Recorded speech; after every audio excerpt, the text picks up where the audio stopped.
of our real estate businesses is more than anything that you'll get from this training is you'll see your business completely different when you walk out of here in a really good, exciting way.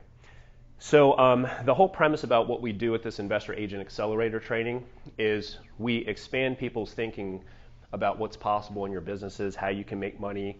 Does anybody feel like the ground's a little shaky right now in real estate? It is. A little bit? Yeah. 30-year all-time low in mortgage applications for new purchases, right?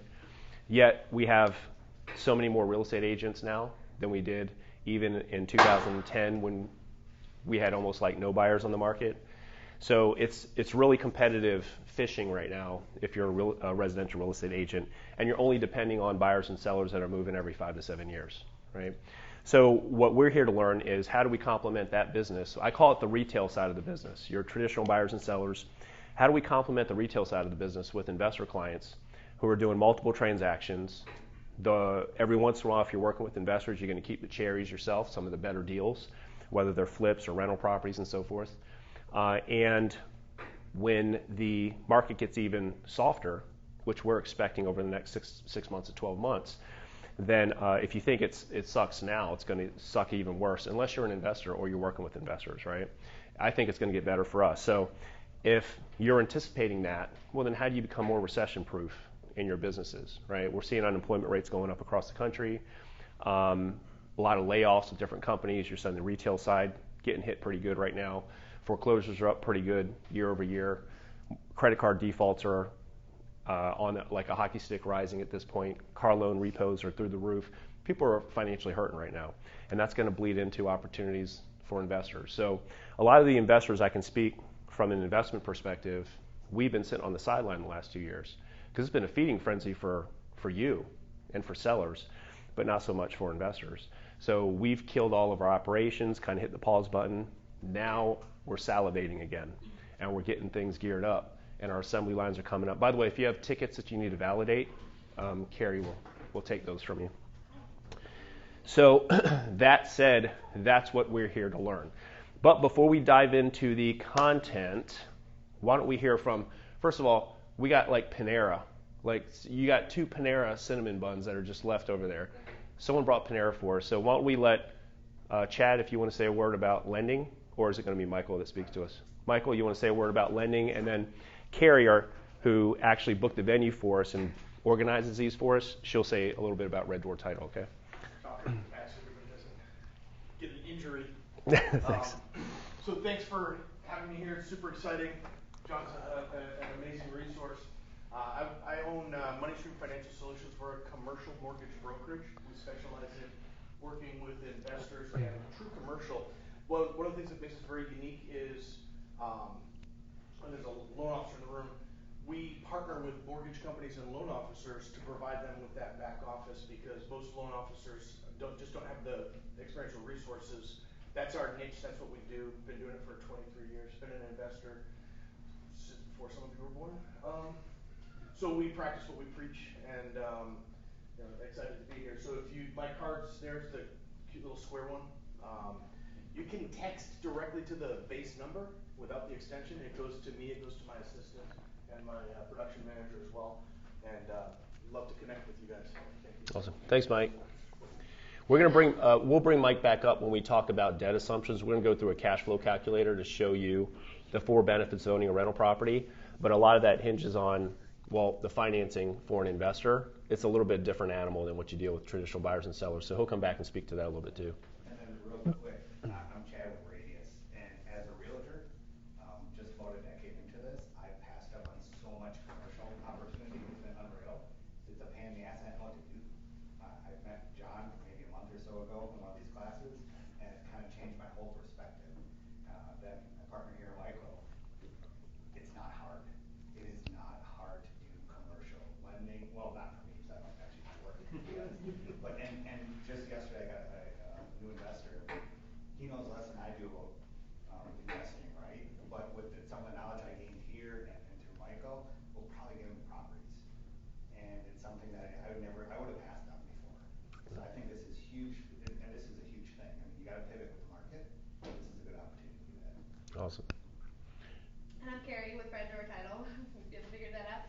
But have this class today with John Chin. He's done a couple of our classes before. He's got one this afternoon from 1 to 3 about short-term rentals. So this is more of a broad spectrum investing. And then we've got another one from 1 to 3 this afternoon that you're more than welcome to stay if you have not registered for that one. There's also a number on the board for a probate research company that's got an office right down the hall here. And they do provide a lead source for a lot of probate properties. Hey, welcome.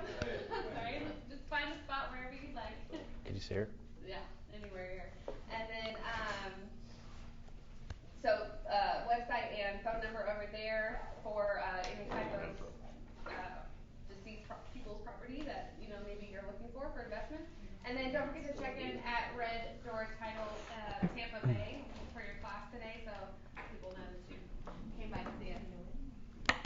A plug for probate, by the way, guys, because we've picked up a lot of probate deals in the past. If you ever worked with inherited houses before, a lot of times you're dealing with the person who's unwinding the estate for the deceased, who doesn't even live locally. And when you have two things involved, they usually translate to discounts. Number one is somebody who doesn't live here, and number two, somebody who isn't sentimentally attached to the property, right? Because it wasn't their house. And if they don't live here and they weren't attached and it wasn't updated since 1980 and they have to sell this thing, a lot of times siblings, they just want quick cash, right? And so if you have, at the end of today, we'll talk about one of the benefits of having investors in your back pocket and knowing how to be an investor specialist is having your own iBuyer in your back pocket take advantage of these deals, whether it's for you and or a partnership between the two of you, or maybe you're just finding it for somebody and you're getting paid on the front side and you're getting the listing on the back side when they flip it, right? There's just all kinds of ways to make more money when you're working with investors. So we're here to become more versatile. That's clutch, right? Just so we have more ways to make money in this business. So, by the way, one of the things that we're going to talk about today, if you're working with investor clients, and you'll hear about my history here in a second, but I have over 2,200 transactions with investors, and what I was selling to them was a turnkey cash flow system. So these are just investors buying rental properties and not clever deals. They're just buying run-of-the-mill rental properties, because you're going to see why the benefits of owning a rental property in black and white, why rentals outperform stock market over time, right? When you account for all the benefits of owning a rental property and how to communicate that to investors. So if you know how to do that and you're convicted about that reality, which if you're not, you'll leave here being convicted about that reality, okay? Then you can look investors in the eyeball and say, look, I can outperform the S&P 500 all day long, especially today. You think there's some investors out there right now just bleeding, hemorrhaging, like their retirement accounts? So everybody's looking for yield or return on their money. And what you have in your back pocket is just that. But a lot of agents don't know how to present rental properties or talk about them or make investors feel safe and certain about buying one. So when you leave here today, you're going to feel convicted about all of that, right? That's one of the goals of today. But to sell a turnkey cash flow wealth building system, you need a good property management partner. So Ashley and Ben, if you want to get to know them a little bit today, the QR code for Hexit Property Management, they specialize with investor clients and they're not fee driven. Anybody here own a rental property or has owned rental properties? The most annoying thing in the world is when you look at your ledger every month and you see your income and just a bunch of fees, because there's two types of property managers. Some are fee-based and they look at landlords and tenants as a source for fees to drive profit, and some are wealth building entities that have to do property management as a function of helping people build wealth. Two completely different paradigms, and that's what Hexit is, and that's why we partnered up. So I'm the broker for Hexit Property Management. If you need a property management partner, you can scan the QR code on the screen, and if you're not scanning it now, you'll scan it probably at the end, because I'm going to build a case for having incredible property management, because your referrals come from an experience the investors are going to have, and that experience lands squarely on the shoulders of your property manager. So if you sell an investor and they have a shitty experience, they have an outstanding property but a shitty property manager, you're not getting any referrals from that.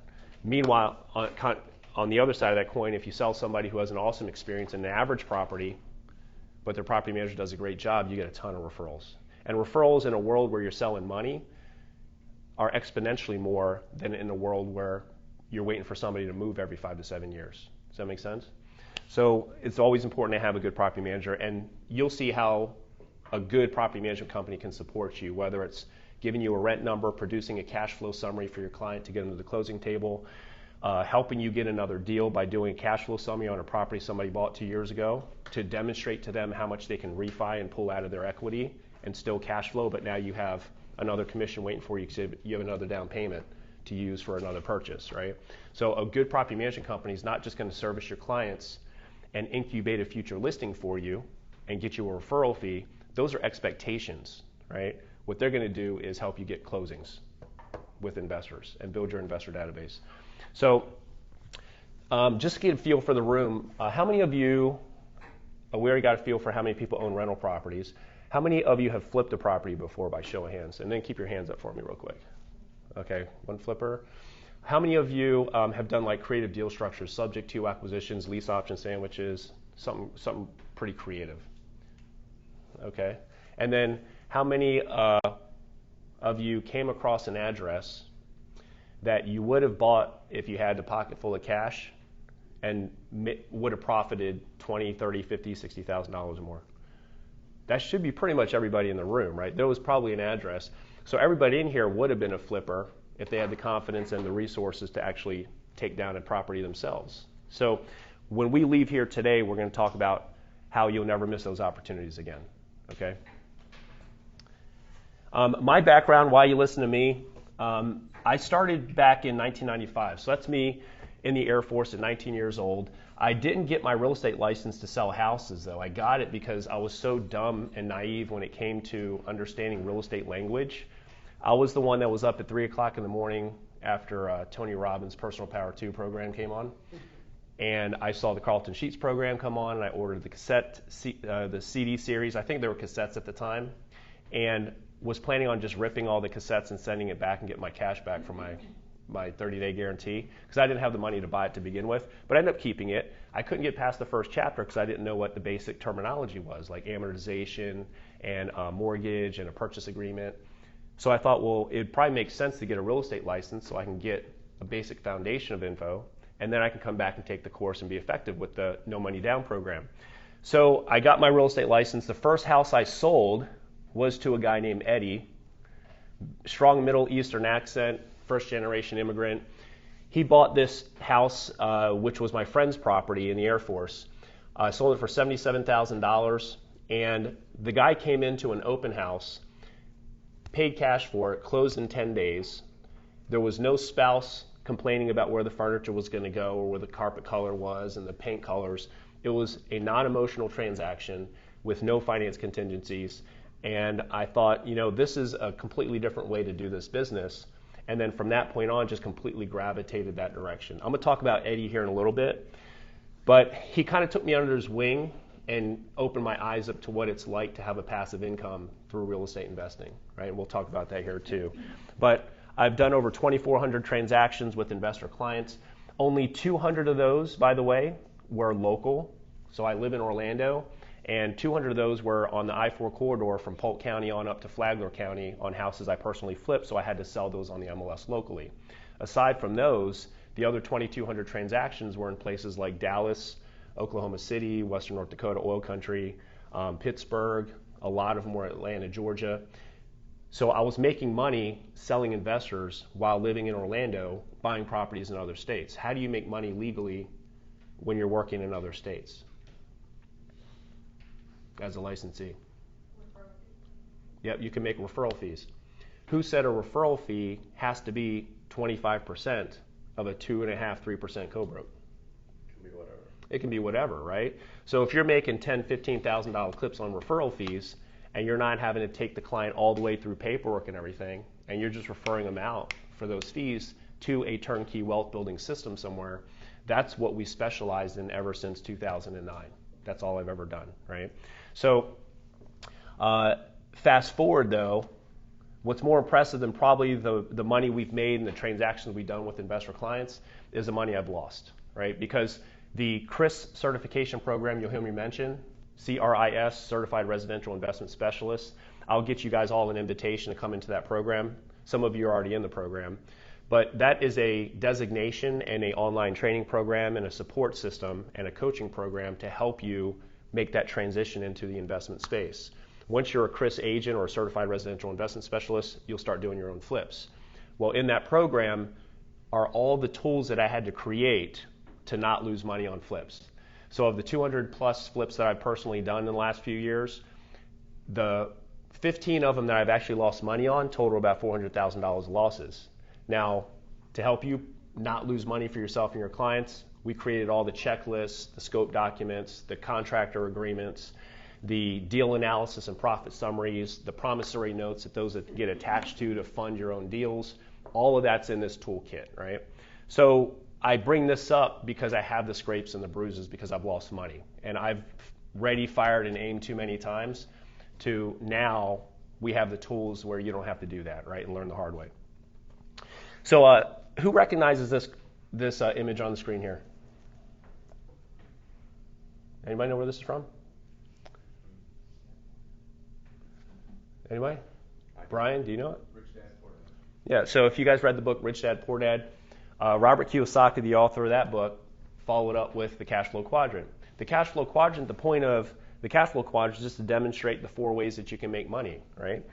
So if you look at the top left of that quadrant, a lot of us had jobs at one point in our lives where we clock in and we clock out, and that dictates how much we make. And if we had more than 40 hours, we made a little bit more for clocking in and clocking out, right, for overtime. But that's how we made money at one point. Then we graduate and become self-employed because we start a business or get a real estate license. And that's where most of us are sitting right now in the self-employed quadrant, which those left 2 quadrants is just a life of still trading time for money. The difference is a self-employed person, we get to pick when we get to trade our time for money. But we still have to trade time for money. Anybody been on a vacation recently? Am I just talking to my fucking self in this room? Jesus Christ. You guys are like not awake, or you just don't want to participate. So if you've been on a vacation, here's what sucks as being a real estate agent, is not only do you have to pay for the travel and the dining and the entertainment and the lodging and the hotels and whatever, and if you're on a cruise, the excursions, whatever it is that you're doing, what's the most expensive part of the vacation and the reason that you can't relax until the 3rd or 4th day? The deals you're missing. Yeah, it's the missed opportunity cost. So we can't stop looking at our phones because we can't stop thinking about all the leads that we're potentially missing. And if you miss one listing or a buyer client, that just doubled the price of your vacation, didn't it? Mm-hmm. Right? So that's what it feels like to trade time for money when we're on the hook like that and have those golden handcuffs. And essentially as self-employed real estate professionals, we're technically unemployed every month. I mean, you have your referral base, right? But absent your referral base, if you had to move to another place in the country, where's your income coming from, right? We're literally unemployed chasing the next commission. So what Eddie taught me at a really young age and kind of ingrained in my head, he said to me one time, I'll never forget it. Any of you guys have kids? By show of hands, people have kids, grandkids even. He asked me, he said, you know what it is to sin? And I said, I don't know, breaking the 10 Commandments. And he goes, a sin is just doing anything against yourself if you look up the origin of the word sin. And Eddie goes, do you know what by the way, I had a young son at the time. He says, do you know the worst sin in the world? He goes, the worst sin in the world is for you to teach your kid that trading time for money is their goal in life, right? We just had somebody sign up for our program yesterday he has 5 kids, young guy. It looked like he had a couple set of twins in that group. But they couldn't have been more than 5 or 6 years old, and he signed up for the program yesterday and he texted me afterwards. He said, look, that really kind of shook me because I took a vacation for the first time during Thanksgiving and got to spend time with my kids, and I never got to do that before. So that was his motivation, right? He had to identify what his bills were every month, because to create that financial independence so that you're not handcuffed to trading your time for money, you have to define what your monthly nut is. Right? Once you define what your monthly bills are, then it's, okay, time to dig in and figure out how do I create a passive income that exceeds those monthly bills. At that point, you're financially independent. And now coming to work and selling houses and chasing directional signs in the median on a Sunday afternoon for your open house is an option. It's not a mandate. Does that make sense?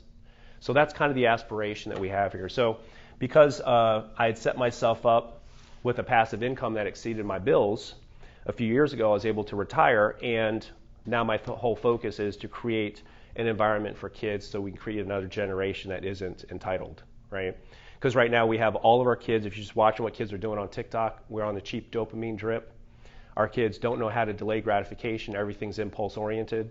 And we're teaching kids, these are my 3 daughters right here, by the way. We're teaching our kids now how to delay gratification, become self-reliant, and become personally responsible for their lives.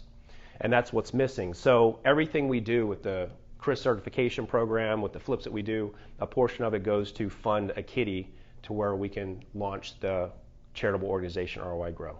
Does that make sense? So you give a bigger feel for why I'm here in front of you. Now, the certification program is basically everything that you see on your screen here. What we're going to talk about today is the core, most important part of that presentation, right, of everything that you would learn in the course. We're going to talk about the language. We're going to talk about some of the tools, the mindset of investors, how you approach working with investors, how you find some of the best deals out there. That's what you're going to, I'm taking some of the best stuff from the program and giving it away to you for free today. So you can, when you leave here, you'll be able to action some of the stuff that you're learning. Is that cool?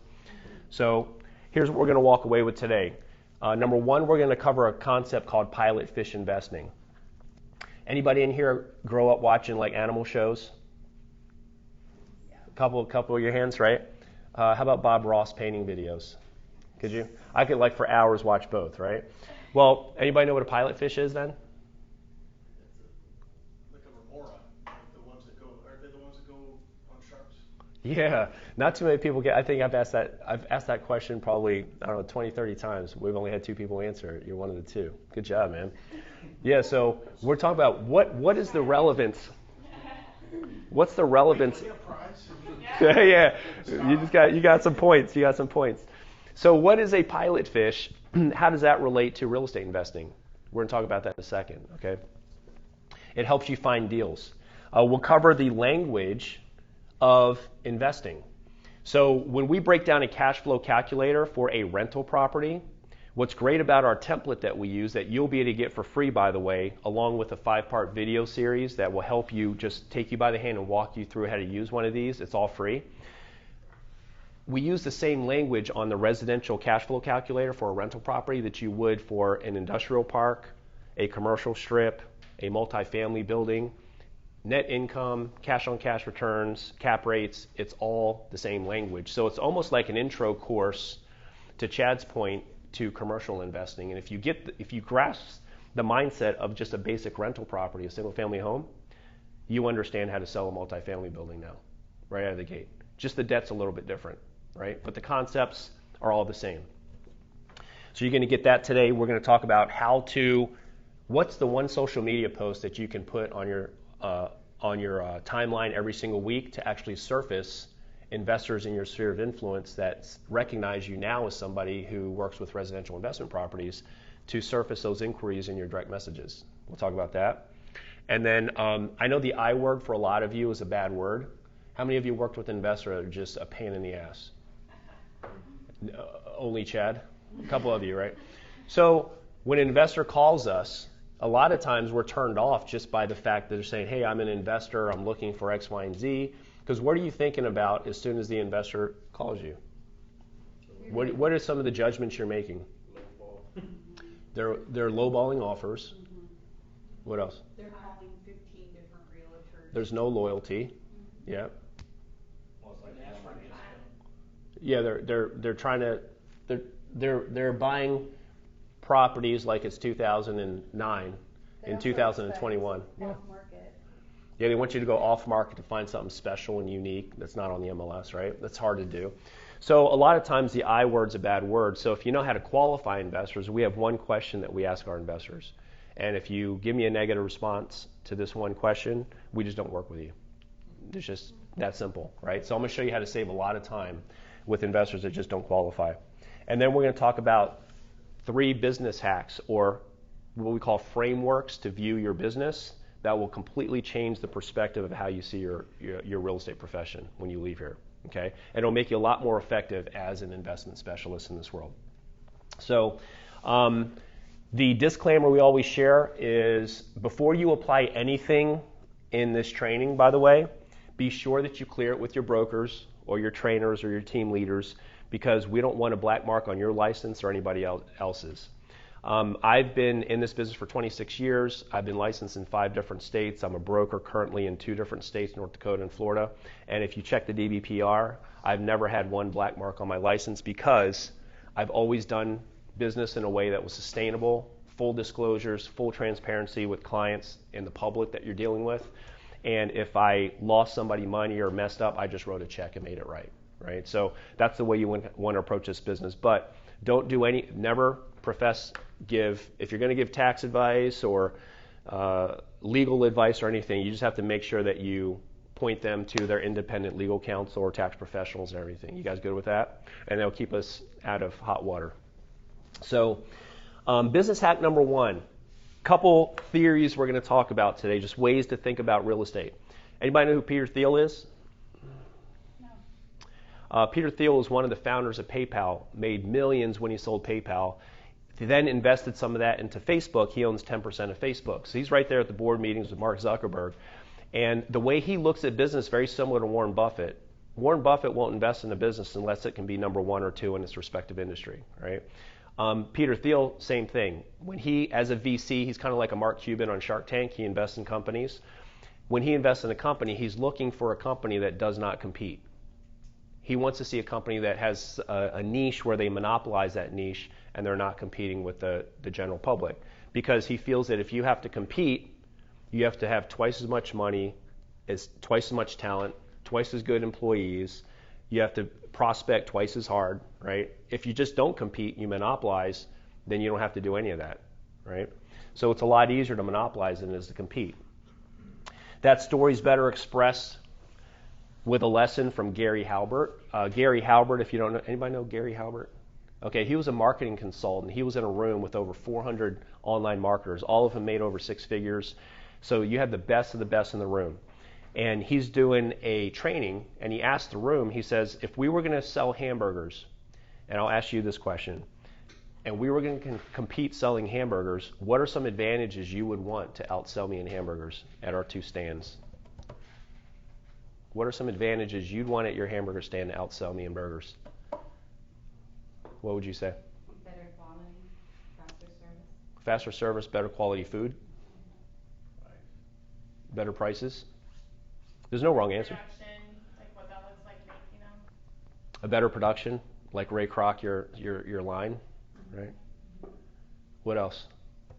Location. Better location. Anything else from the back of the room? Probably uniqueness of product. Uniqueness of product. Chad already knows the answer, so he's playing with us. Anything else? So what if we gave you all those advantages, and I'll throw in a couple others. The ability to finance. These are some of the answers we've heard, right? Better prices on the ingredients, of course, better employees, better staff, more staff, faster service, better location, better PR, better marketing, lower prices if we hadn't said that yet. What if we gave you all those advantages? He would just want one advantage and he'd still outsell everybody in hamburgers every day of the week without any of those advantages. And the advantage he'd want is a starving audience. So if you have a starving crowd, then it doesn't matter how resourced you are, how much marketing you do, you're going to make a lot of money. And you're serving, because at the end of the day, what you're doing is you're going to monopolize an underserved market, right? So in this context, we're talking about investors. If I were to line up 100 real estate agents, residential agents in a room, and an investor calls me on the phone and says, I'm looking for a 6% return on a rental property, how many agents in that lineup of 100 agents could I give that phone to that would feel confident role-playing with that investor in front of the group and say, yeah, I can own that client in 2 minutes, that conversation, qualify them, and I would own them for life, and they would only do their transactions with me forever. 5. Yeah, that's generous, right? If 5 people would do that. So we're going to walk out here knowing how to do that as investment specialists, right? And we'll talk about why this is a growing audience we want to be in front of going forward. So we talked about some of the challenges with investors. We'll cover the power qualifying questions, so you don't have to deal with investors that are going to waste your time, because if 10 investors call you, my guess is that 8 out of the 10 are going to be time wasters or not qualified, right? 2 out of the 10 are going to be worth latching onto for life, and they could potentially change the trajectory of your career with all the transactions they would potentially do, everything that you would learn from them, and the money they would potentially be good for to fund deals of your own, right, and or JVs. Those are the ones you're looking for to pour all your resources, time, energy, and focus into. And then just disregard the other 8. So we'll talk about that question. So why do we work with investors? We already hinted on a few of these things. Has anybody ever closed an investor before, by the way? By show of hands? What was that experience like working with an investor that actually closed? Was it tough? A good experience? Yeah. Usually easier when they actually close. Yeah, so ones that actually performed, that were qualified and resourced and realistic about what they were buying. Who has a recent experience with that? You do? What happened with that, Anna? It was like we closed in 2 or 3 weeks. There was no inspection. It was all cash. I'm a new realtor. It was actually the first thing I ever did. Oh, was your first transaction? Yeah. Oh. They're all like that. It was awesome. She's like, why are you guys working with buyers? Yeah. Like, yeah. So what you've been spoiled like that? And imagine doing, $50 million a year, $80 million a year with just investors. Like, why would you work with traditional buyers and sellers? And I'm not to say, by the way, guys, that you disregard your retail business altogether. But if nothing else, why not complement what you're doing at the retail side with investors, or at least be open to, who was it that said luck is when preparation meets opportunity? Everyone in here has come across investors on a phone call, on floor time, or whatever, just maybe didn't know how to qualify and or capitalize on that client and really optimize what you could do with that client and their friends and relatives long term. Because if that client does one transaction with you, they're going to have probably 10 friends that will do one or more transactions. If not them, their referrals, right? So the referral game on the investor front is exponentially faster than it is on the audience that moves every 5 to 7 years. How many people in this room plan on moving in the next 12 months to a year? Chad, you're moving? Daniel, you're moving? Anybody else? Carrie, you're moving? I am. This isn't working out like the way I wanted to. So normally, we get a room of 50 people, you might have 3 people, right? So the point, you guys get what I'm saying, is why build? We all signed up to make a full commission, pay our bills on full commission with an audience that only needs us every 5 to 7 years. And you're lucky if you got both sides of the transaction and they stayed local, right? That's your business. That's why prospecting is such a pain and why it's so hard to get your feet underneath you in this business, because people don't need us but every 5 to 7 years. If the only 2 clubs you have in your golf bag is one club working with buyers and one club working with sellers, you see why this is such a tough game? Why would you play that game, right? Or why would you play that game exclusively versus being more versatile and being able to have more clubs in your bag and working with investors?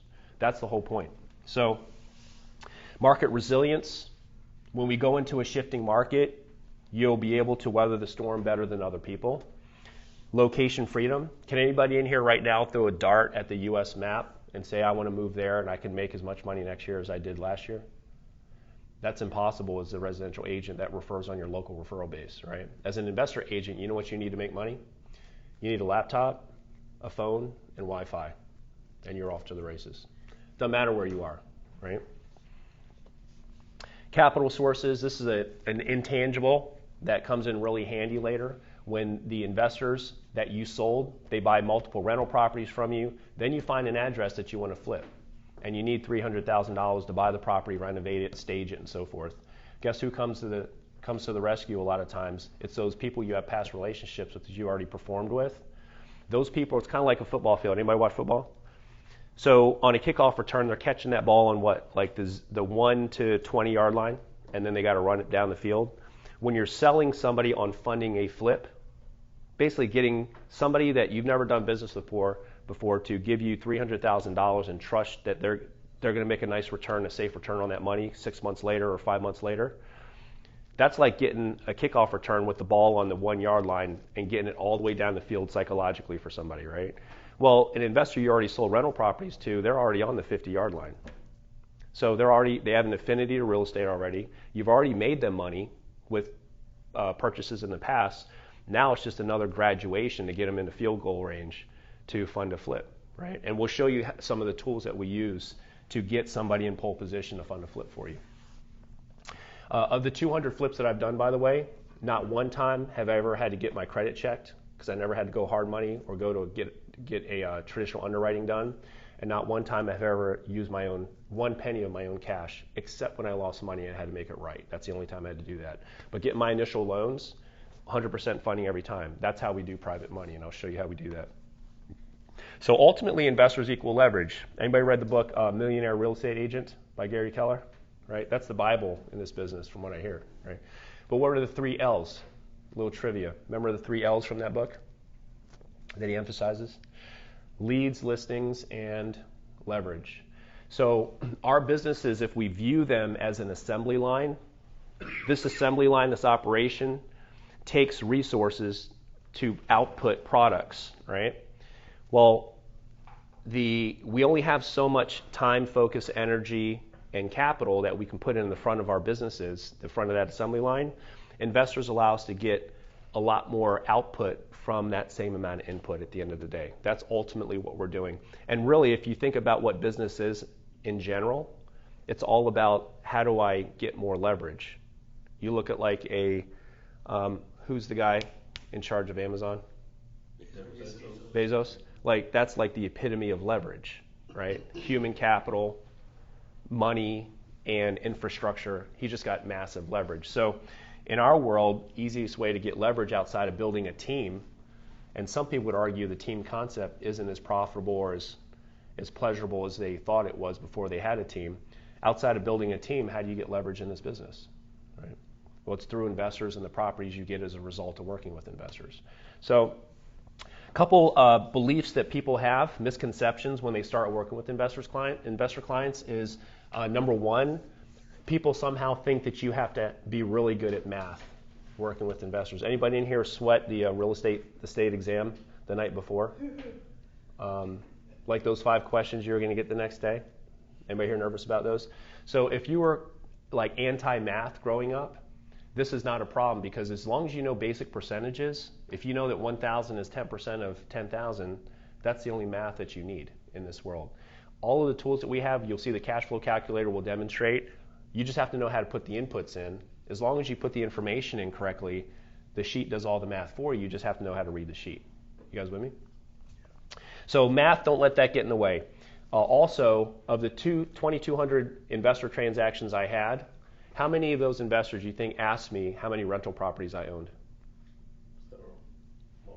None of them did. No, they don't care, right? So if you don't have a background working with them, you would think they would, right? But you know why they didn't? Because I know what NOI is, I know what a cap rate is, I know how to find the deals for them, I know how to vet property managers on their behalf, I know how to speak the language. If you know how to speak the language, just assume that you can help them get from point A to point B and provide a level of certainty for them. That's all they want. They don't want you to be experienced. If you don't know what you're talking about, they might ask that question, right? Because at the end of the day, don't they just want certainty? Right? That's what you're selling, is certainty. So if you're not providing a level of certainty through the words you choose and the presentations you have and the tools that you're using to communicate with them, then they're going to ask you how many rental properties you have, because you don't sound like you know this very well, right? So if you know how to speak that language and just give somebody a level of certainty to get from point A to point B in this world, then that's all you need. You don't have to be really experienced. Now, the 2 biggest killers for anybody to become an investor agent are these 2 right here. You got to watch for these.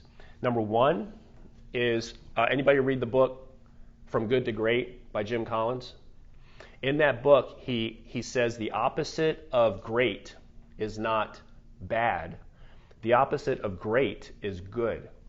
So if you had a good year last year, then your thermostat setting, your heater's already hit where your thermostat's set, what you're worth financially, and your heater will turn off. And even though you know that 1/3 of all transactions across the country involve an investor, you still won't pursue them because you did good. Does that make sense? Anybody just kill it in 2021? Like some people did, right? 2021 was a good year for a lot of people. So if killing it for you was 300 grand, 400 grand, whatever that number is, and that's where your thermostat's set, and you think that was a good year, then you're done. You've already hit your scoreboard. And you know what people's scoreboard are in this world a lot of times? It's GCI and it's sales volume. I propose to you that you shed that identity and instead replace it with, what is the passive income I can achieve per minute invested in my business, right? Because doesn't that mean more time with your kids? More freedom on vacation, less stress, right? And then you have a lot more fun selling houses. So that's the scoreboard I'd propose going forward. But don't let your good performance get in the way of becoming a lot better and exploring a part of this business that can really open up more freedom for you, if that makes sense. The other risk is fear. And this is basic. So Mike and I were just talking about playing lacrosse. I coach high school lacrosse in Lake Nona in Orlando. And it's always great to see. My favorite thing to see in the beginning of the season is a junior or a senior who's never played the game come out and play. If you know what high schoolers are like, and if you remember what it was like to be in high school, you don't want to look dumb, right? Like that's the biggest fear you have in high school is not looking dumb. And then you see somebody come out and pick up a stick for the first time as a junior, upperclassman, and they're looking dumb, and they're the person nobody wants to pass to because it's on the ground every time because they can't catch. And then they end up playing in the season, they stick with it, and they have a blast for the whole season. To me, that's like one of the greatest things in the world. So in our space, there was a lot of discomfort trying to shift from the mindset of a residential specialist to an investment specialist. Because you're dealing with a different set of language, and you're dealing with a different set of tools and a different type of client, right? But it's going to create a lot of short-circuiting in your brains. So to demonstrate this, what that short-circuiting feels like, for those of you that have done this with me, I changed it up a little bit. Everybody hold your fists up like this. I'm going to see if I can even do this. Here's what becoming an investment specialist is going to feel like, okay? You're doing your first cash flow summary. You're talking to an investor on the phone. It's different language. Stick out one pinky in one hand and the thumb in the opposite hand, okay? Now just one pinky and one thumb. Some of you guys are having a hard time with this. Okay, ready? Now we're going to switch it up to the other hand. I had a hard time with that switch, right? Now switch it back up again. Drop it. Now, some of you are like retarded right now. So when you're switching back and forth like that, you feel your brain I just started doing that, so I can't even do it myself, right? When you're starting to do that, your brain short circuits because those synaptic pathways have not developed in your brain yet. You've never used them for. You do that about 20 more minutes and you'll get it down, right? Because then you build those pathways. Well, when you're talking NOI and cap rates, you're reading off a cash flow calculator, or you're trying to run with what we suggest in this place is put a deal of the week on your timelines. When you're trying to do that and you've never done it before, speaking that language is really uncomfortable, but you got to go through those, we call them the ugly repetitions. You got to go through those ugly, bulky repetitions that cause the short-circuiting to get on the other side for growth, right? And a lot of agents, because they did good already, there's no fear, there's no pain. They're going to react to the market being on top of them as opposed to getting in front of it and being ready when it's here. And that's the difference. So at the end of the day, what we're going to do is shift our identity. Tony Robbins says there's no stronger force in the human experience than your identity. Anybody know what I mean by that? No stronger force in the human personality than your identity. What I mean by that is how you end the sentence, I am blank, dictates how you react to the world and what comes out of your mouth. And if you think about your kids, if you know any kids who, and you might have grown up like this, right? Like, I am a bad test taker, or bad at tests, or I am bad at spelling, or I am a slow reader, or maybe it's on the flip side, like I'm great at taking tests. There's a completely different chemical makeup that happens hormonally in a human being when they go into a test to take a test, and someone has the identity that I am a bad test taker or I'm bad at tests, and somebody who says, oh, I just crush tests, right? So at the end of the day, if we shift your identity from I am a salesperson to I am a problem solver and a residential investment specialist, you see how those two people may operate completely different in the residential space?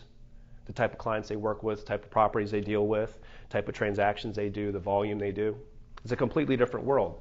At the end of the day, what we're really trying to do is evolve from being a salesperson to a problem solver. And that's what residential investing is all about. It's just solving problems for people because you have a lot more clubs in your bag. So to give you an example, can I use you as an example? your seller financing, right? So, Greg. Okay, so Greg, why don't you share with everybody?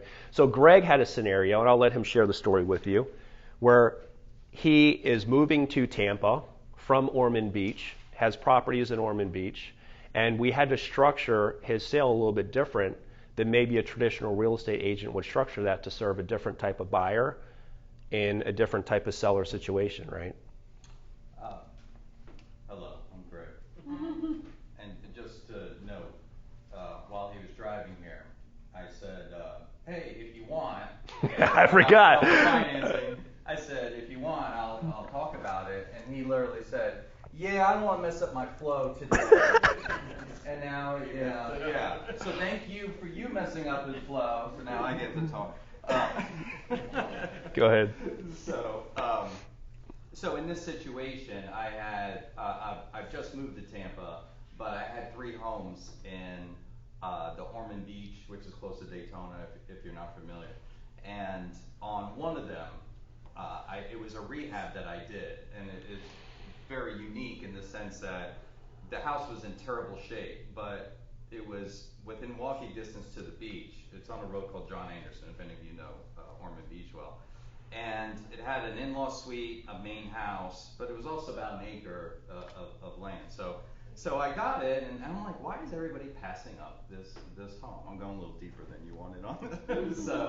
And it was listed, no less. And so one of the points I want to make, which is not what he's trying to make, is don't think just because other investors pass up something that it's not a good opportunity. And I did that in the beginning. And then I'm like, I don't get it. Why is this priced well, and why has it been on the market 6 months? So I need to go check it out. And the problem was the 2 things that scare people away. Well, let me just ask you, what do you think are the two biggest things that usually scare an investor, anybody, away from buying a home? Title issues and structural issues, foundation or something like that. Yeah, title you can work through, eventually, and you get insurance and stuff like that. But the second part was the foundation, there was something off, and it was sinking in the middle. And so that and mold is what I have found, is where they just go, I'm out of here. But it had a crawl space, and so nonetheless I went over there, and so I brought one of my guys out, because I don't like getting dirty. I'm like, Pete, get on your belly and militarily crawl underneath this house and and he did. And he said, yeah, the wood rotted, there was water that got underneath here. He goes, but this house was built in the 50s. He goes, so it wasn't pressure treated wood. And I go, can we fix it? He goes, I can jack the house up and put new, Floor joist? Yeah, joists, right, underneath. And sure enough, it was really about $6,000-7,000 fix. So I got the house for $330, and then I also went out and I looked at the front yard and I go, what? This is pretty big front yard, and it was also on John Anderson. So I literally took my feet. This is after I bought it and started measuring. And sure enough, I was able to subdivide the front yard into a separate lot. Wow. And sold that to another investor for $170,000. What's the address, real quick? 1175 John Anderson. Just so you guys can see. And yeah, the pictures will still be there. Except my drone shots were really bad. But if you go to Zillow, okay, so that's the old picture, the first one. But go to the satellite view, or where you get the whole. So anyway, all these people walked away from this, right? And Wow. yeah, so there was found money there. That basically more than paid for the rehab. But then I turned around and I found out another where I had to get out of my box and do this little stupid pinky thumb thing that he just did, right, to get my brain neural pathways to work. I was like, this is a great opportunity because it's within walking distance to the ocean, and the way the house is set up, it's, I just put it as sold, so maybe that's why it's not showing all the pictures. But if you showed the inside, I realized for a couple $1,000 I had extra furniture. I had gotten married. She had some extra. I was like, let me throw it on Airbnb, but I didn't really know Airbnb well, and it was, it's overwhelming and all. But, you know, once you get through, and then, you know, there's always people you can call that know. And so I rented out the in-law to the builder that actually bought the lot because he was from New Orleans, he wanted a place to stay. I said, just give me $1,100 a month, so that I had that steady income. And then I started Airbnb-ing the main house, and then I put it on the market, and I asked $800,000. And I thought, well, you know, this might be a good opportunity also to where, let me see how seller financing would work. And then sure enough, investor came along and he said, well, what terms would you like? I said, give me half and I'll give you good terms on the other 400. He said, I can't give that much. And he said, the only way I'm going to give you over 400,000 down is if, do you have other homes? I was like, I got 3, right? And so we ended up packaging a whole deal on all 3. And then I sold my primary home and I also sold this townhome that I was renting out. So basically the way it's set up is, it's a 30-year amortization, but it's a 5-year balloon. So basically within 5 years he has to pay me off. He's giving me $500,000 down. And like John brought up earlier, like with that money, now I'm still paying, I have a mortgage on my primary home. So I still pay that. It's set up to where he makes his payments directly to me, and then he makes a separate pass-through payment for all my taxes and insurance. Now mind you, when I got into this and listed it, I didn't know how I was going to structure any of it. But you just act like you know what you're doing. And it's amazing how far you can get in life. Just act like you know where you're going, right? That's what I tell my son, like, where I'm like, how do I get into that VIP room? I'm like, and he's 11, I'm like, just act like you belong. Don't look around, don't make eye contact, just act like that's where you're supposed to be. And that's kind of like what I did here. And I go, what would you like to do? And then I call John, and then John puts me, you know, John's got best friends all over the world, but, you know, he doesn't have any friends. I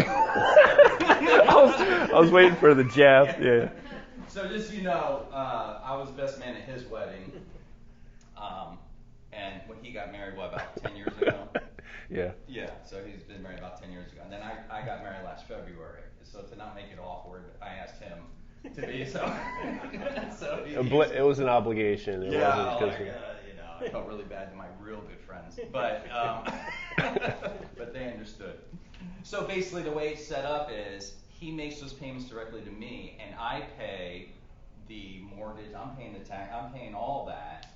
And so in 5 years, when he pays this off, he might do it in less, but let's just say he waits till the 5-year, and it's a hedge fund group that did this.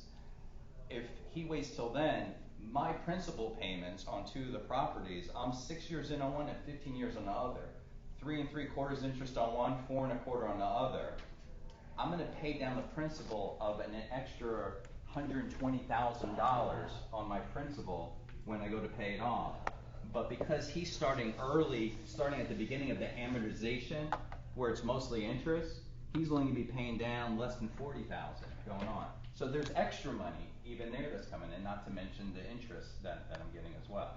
So really for the next 5 years, if I can get my wife to stop ordering stuff on Amazon, I could live just on this. But that. But then it led into putting him with John, and then you want to tell him how this next. Oh, yeah. So now the investor, talk about like working with investors and knowing what you're doing. You take one transaction, turn it many transactions. Turns out they also do rent arbitrage on short-term rentals. You guys ever watch The Bachelor with JoJo and Jordan? They have a show called Cash Pad. They go to short-term rentals. They rent it out on a long-term lease at $2,000 a month. They know they can get like $5,000 a month on Airbnb, and then they just dump about $40,000 into the property, really spruce it up, and they make that money back in no time. But the owner of the property gets assurance and a guarantee every month with a long-term lease, and they don't have to deal with the operation. Then the rent arbitrage, which is their company, will come in and make the difference between what they pay that owner and what they can actually optimize the property on. So bottom line is we had 8 more townhomes that were just referred to us as they started as short-term rentals. But so many agents, and you're going to learn today from 1 to 3 o'clock how to pick the short-term rental winners and how to avoid the bad ones, right? So many agents out there are selling short-term rentals to clients because clients don't know what they're getting into. Agents don't know how to serve them on the short-term rental side. So these clients are buying stuff that they shouldn't have bought to begin with, and now they end up after putting $50, $80, $100,000 of furniture and decor and finishes in them, they now have to rent it as a long-term rental because they're stuck with something they can't cover the mortgage with, right? So they surrender to, you know what, let me call a long-term rental management company. They'll come in here, get a 12-month lease in place. I'll cover my carry costs. Meanwhile, long-term rentals, they have their U-Haul trucks behind them, right? So you can't have all your stuff furnished. So you got to now get rid of your stuff at pennies on the dollar just to clear it out for a long-term rental. So you see how much of a conundrum that puts you in? Well, we just happened to get 8 short-term rentals that were failed because they had a horrible property manager that was running them, but they have great potential.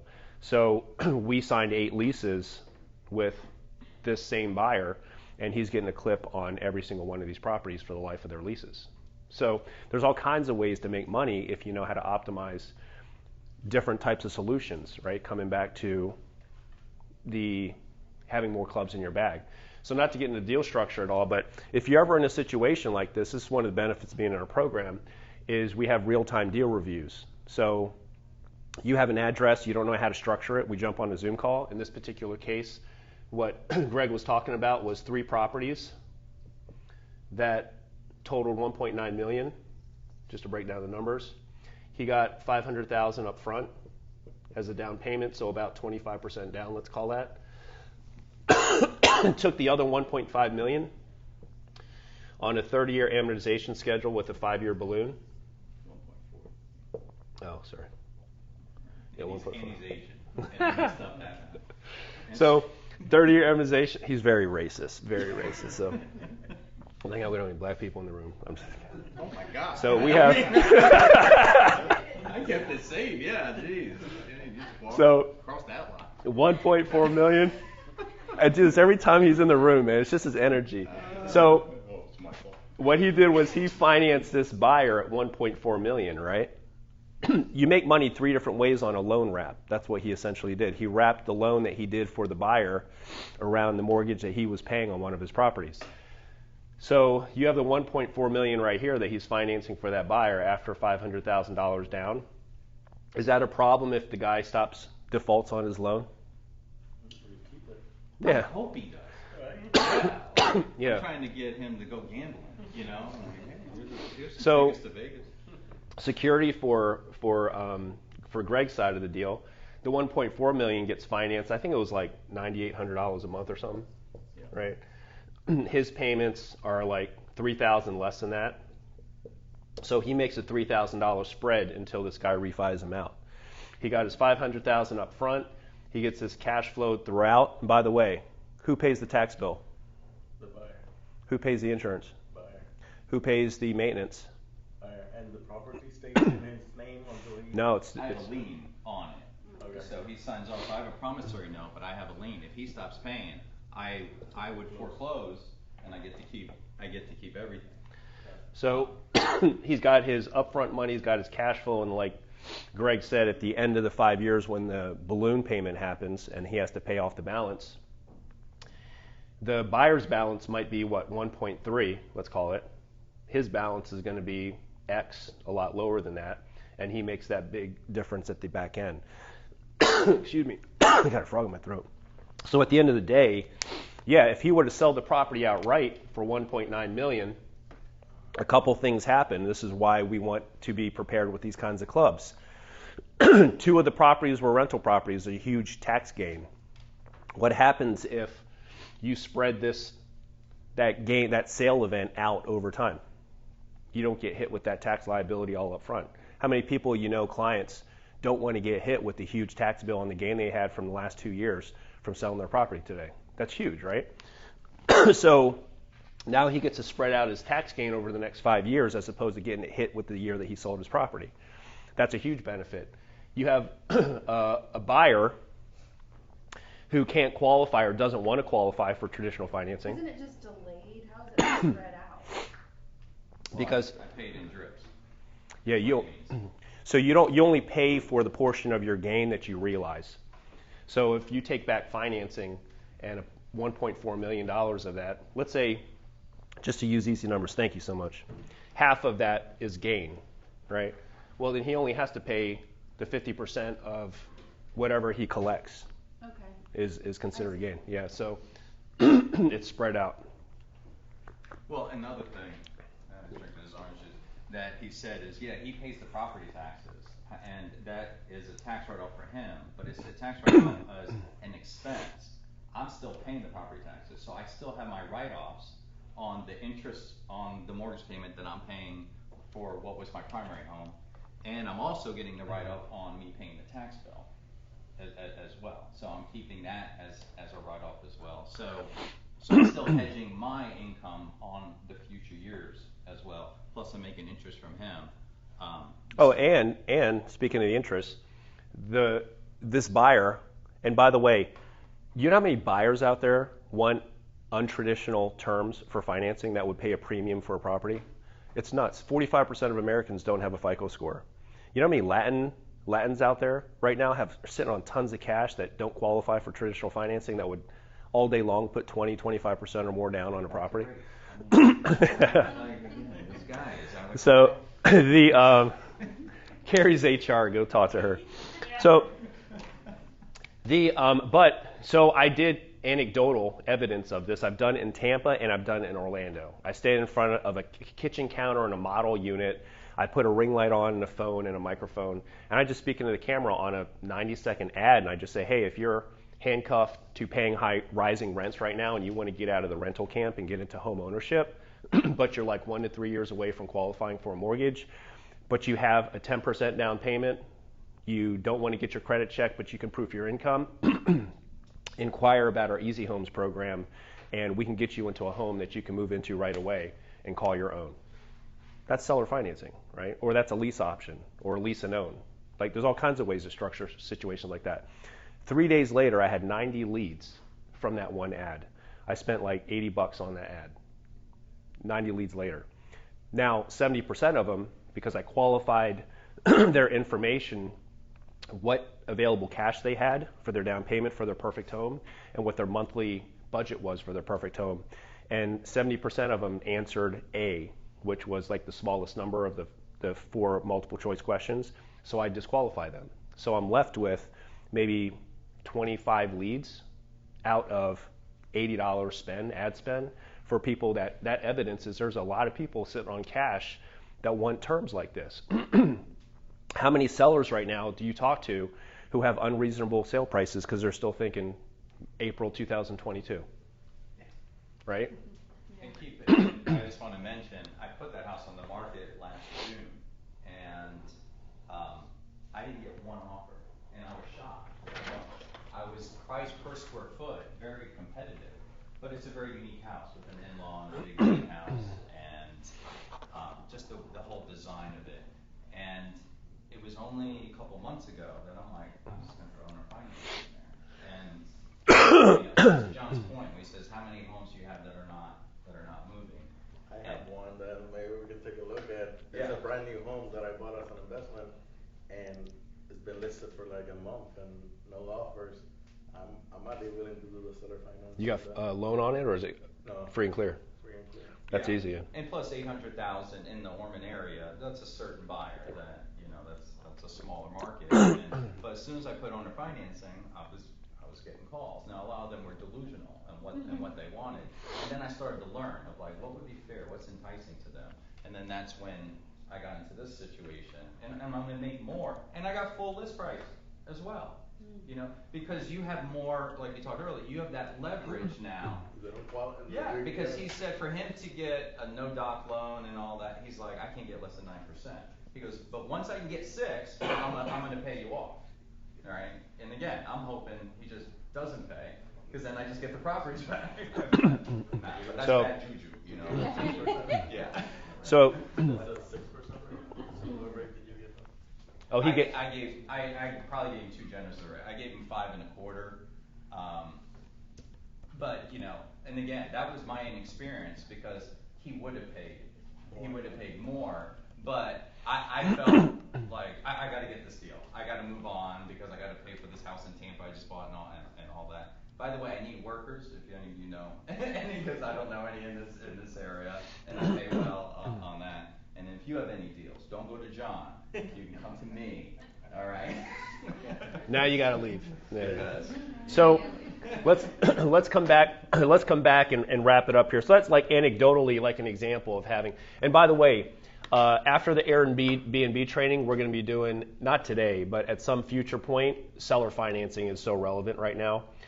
People don't realize that in the last 50 years, for those of you that weren't paying attention to mortgage rates, 20 of those 50 years we had mortgage rates over 8% for primary homes, traditional residential financing. 20 of the 50 years over 8%. There are people that are expecting over 10% mortgage rates. And people are like, well, that we'll never see 10% mortgage rates. 12 of those 20 years in a row, mortgage rates were over 10%, 10 and a quarter. So they're very realistic. Just because we hadn't seen them doesn't mean that that's not part of the reality potential in the future, right? What's that? We haven't seen it recently. Yeah, recently. Right. So, and we'll talk about interest rates and where that's going, what inflation is forcing the Federal Reserve to do, and so forth, because that's the bigger picture when we zoom out, right? But you don't have to know. The point here is that if you saw the movie Pulp Fiction, when Mr. Wolf shows up and just solves a problem for the gangsters, they accidentally shoot somebody, and they got this big mess they got to clean up. Everybody's panicking. He shows up, everybody exhales, he solves the problem, starts coordinating the situation, and then boom, it's resolved 15 minutes later, right? So we want to become problem solvers. You don't have to have all of those clubs, but you know the next one that you really need to have in your bag is probably vacation rentals and seller financing, because we're coming into a climate where seller financing is going to be more relevant. People don't want to trade their houses in the 3-4% interest rates right now, right? To buy something at an 8% interest rate. Seller financing helps cushion that for a lot of buyers and a lot of sellers in a lot of ways. So now we have an additional tool in our bag, but seller financing is going to be one of the most important ones, and we have a training specifically for seller financing, right? So why do we want to work with investors? Here's what the numbers are showing us. John Burns Real Estate Consulting says that 1 out of every 3 transactions, if you take the national average, involves an absentee owner. What's an absentee owner? Lives at a different place than the property address. So somebody who gets their tax bill from a different location than the subject property. That could be in a vacation home, it could be in a second home, it could be a rental property, an Airbnb. In most cases, it's a traditional rental property, though. So if 1 out of every 3 residential transactions nationwide involves a real estate investor, how many of you have a real estate listing that you put on the market for $400,000 or $500,000, $300,000? Did you include a cash flow summary attached to it? If potentially 1 out of 4, 1 out of 3 eyeballs is a potential investor, would that make sense if it only took you 2 minutes to produce one, right? So these are some of the ways that we're solving problems, just thinking a little bit different. What does it say here in Tampa? You guys are at about 1 out of every 4 transactions, according to the Florida Association of Realtors. 1 out of every 4 transactions involves an investor in Tampa. That's a lot of investors out there right now that don't have somebody who's confident about working with them, who can't produce a cash flow summary and demystify the rent numbers on a property, right? Or doesn't have a lender in place that can handle creative financing for somebody who doesn't qualify for a traditional mortgage for a non-owner occupied property. Does that make sense? So this is kind of the need. And this is why investors are on the opposite scale. This is, by the way, a scale of real estate agents' feelings as the market changes, right? Where do you think? Or during the transaction. Yeah. What's that? Or during the transaction. Oh, yeah. Depending on what. Right? Yeah. Or a market cycle. Where do you think we are right now, most agents? Yeah, some are at panic. They're on monster.com right now, putting applications out, their resumes. Most people, the consensus we hear is between anxiety and fear. Is kind of where everybody is. Kind of uncertain footing right now. But investors are on the other side. We're optimistic and excited right now, right? So now they're becoming more active, and the pendulum is swinging to buying season. And what are we doing to prepare for those types of clients? That's what this is all about, right? So you can get more spoiled, right? Do more of those types of deals. So what happens if you don't adapt? Here's what happened in 2008. And I'm not suggesting, by the way, that we're going to see a 2008 This is probably going to be more of a, not a sharp falling off a cliff, just a dull headache, because we're coming back off of monetary heroin, right? And we'll talk about that here in a second. But if you don't adapt and you wait for it to get on top of you, excuse me, here's how many real estate agents we had in 2008, 1.2 million realtors across the country. This does not include, by the way, another 1.2 real estate agents who aren't on a board that are not realtors, right? But just board members alone, 1.2 million at the peak of the hysteria and the buying in 2008. And 4 years later, we lose about 17% of them. There's also a big portion of that 1 million that's left that weren't making any money, that just kept their licenses active. Fast forward 2021, look how many we have now. 1.6 million realtors across the country. So that's like a 60% increase from our low, yet we have less buyers than we had at that low right now. That's crazy to think about, right? So we're in this big lake, and everybody's lines are in the water, and there's about 36%, 38% less fish in the water now. But you got 60% more people fishing on that lake for the same buyers and sellers that don't want to move, right? So, and that's why nobody's making money. Only 8% of residential agents had 5 or more transactions for the first half of this year. That's a lot of agents right now that don't have their feet underneath them, that aren't saving as much as they'd like, that aren't putting enough away for their taxes at the end of the year that they'd like to be able to have peace of mind, that aren't taking vacations like they should be taking right now. So how are we going to get in front of this? First of all, we don't want to be a statistic. We want to be able to adapt and be proactive. We don't want to react when this is on top of us, because I'm going to show you where the market's going to go. We have a crystal ball. We're going to show you where it's going to be in the next 12 months. So I got my ass handed to me in 2008, because unlike some of my smarter friends that were watching different market signals that were beyond the 200 feet of headlights that I was watching, they were selling their properties. They weren't buying like I was in the hysteria. I was drinking way more Kool-Aid than I was selling to my investors at the time. So I had multiple foreclosures, a bankruptcy, a divorce. Like, it was emotional pain for me in 2008. It wasn't until probably the beginning of 2009 when we were in land sales again and things started to take off, right? Well, if we go back, why is it that the market shifts like it does, and what signals do you have to watch for so you don't become a statistic? Well, when I went through that financial pain, all of a sudden I start playing more financial defense and becoming more sensitive to the signals that my friends saw. So I have a friend who sold his mortgage business. He was 26 years old, just killing it in Myrtle Beach. He had 9 loan officers. He sold his whole business because he saw the writing on the wall in 2006. Another friend who wound down his hedge fund, sold all his commercial properties before the market crash in the GFC. You know the signal they were watching? It was monetary policy and what was happening with the Federal Reserve.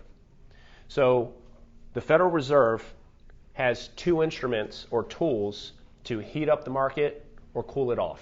Do you guys know what those 2 dials are? Interest rates and the money printer. Yeah, so the money printer and interest rates, right? So one dial that we can use to get people to borrow more money, to buy more stuff, to stimulate the economy, is we can make the cost of money lower. The other dial, and they only have 2 tools, guys. The other dial is they can just print more money and buy more assets to flood the market. So if you look at the correlation, though, and what's been happening to drive the market, look at 2009 here. This is the Federal Reserve rate the last, 70 years or so. Mortgage rates hover about a point to 3 points above the Federal Reserve rate. In 2008, we saw the mortgage rates right before the GFC were floating around 5.5%. 6%. And then what ended up happening was when the floor fell out from the bottom in the economy, they said, okay, we have to take emergency measures. So they took one of those dials and said, we're going to make the cost of money, at least from bank to bank, nothing. And then that translated to really low rates for us, right? So they dropped the Federal Reserve rate down to 0, But remember, that was an emergency measure. Why did they keep an emergency measure in place for that long? Because builders were getting active again right here. Economy was starting to come out again, right? But they kept that in place for cheap money down for so long, and it artificially inflated all asset values out there. Stocks, house prices. Do you think we'd have, what's your average house price here in Tampa? About 350 to 400, right? In Orlando, it's like 390-ish, right? So do you think the average home price right now would be $400,000 if we had 7% mortgage rates for the last 10 years? There's no way, right? There's no way. So there's not enough buying power out there. So now what happened is they started to bring that dial back up in 2016 because guess what happens if there's a pandemic or something or some black swan event? They've got to be able to move that dial down again, right? Well, if you're already pegged down, you got to create margin again. So they want to get it back up, but as soon as they started raising it, the stock market took a hit. Economy couldn't handle it, so they bring it back down, and then COVID hit, and they dropped it back down to zero. So at the same time, at the same time, they're printing tons of money.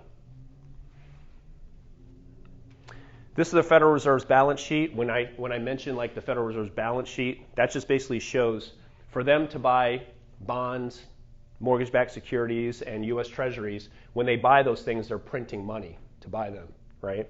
So when they print money, or the balance sheet's a reflection of the money printing that's happening at the Federal Reserve. So you have quantitative easing 1 here to get us out of the 2009. Remember, they pegged in 2009, they took 1 down, dropped down to 0. They also did quantitative easing 1, QE1. And that was flooding the market with some money, QE2, QE3. COVID happens, $7 trillion bill a month and a half later to stimulate the economy again. So from from COVID, we printed 50% of all the money in U.S. circulation in the last 2 years. That's insane to think about that, right? Prior to that, if you go back to 2009, since 2009, just in, 13 years, we printed 2/3 of all the U.S. dollars in circulation.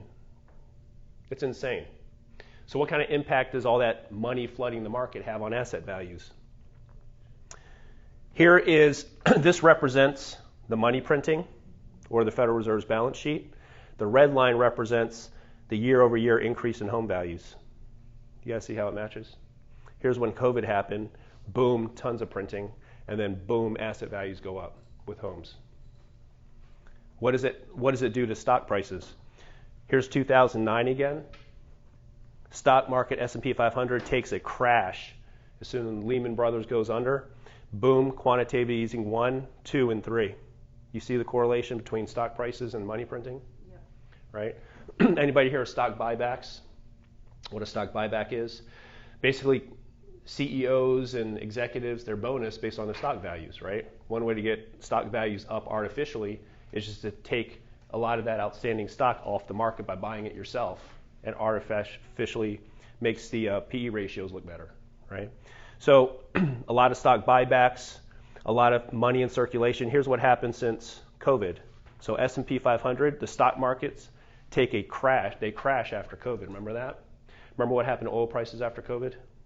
-27. So the floor falls out the bottom again, COVID, and then look at the Federal Reserve's balance sheet, all this printing. And then it picks it right back up again. So you guys see, when we're going to compare stock values historically versus what a rental property does net after tax, but you got to keep in mind that in recent history, because of like the last 10 years, because of all the money printing, the stock values, the increases have been artificial in terms of dollars, measurement of dollars, right? Real value, not much has happened with the stock market. So now what you do is you create this inflationary environment because you're devaluing your dollars out there. And what do I mean by that? How do dollars devalue and create inflation? If we had in this, to give you an illustration, how many people? So like 13 of us in here.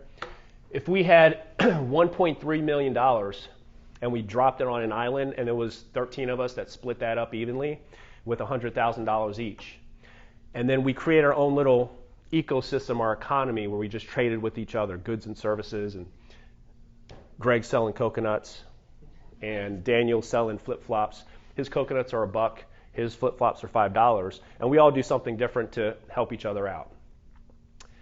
If I were to drop another 1.3 million on this island and doubled the money supply, what happens to that $5 flip-flop? $10. It becomes $10 now. Did the flip-flop become more valuable? No, but because the dollars became less valuable and it takes more of them to buy it, that's what inflation is, right? So now we have this inflationary environment. This consumer price index says our inflation rate's between what? High 7s, 8s right now, annually.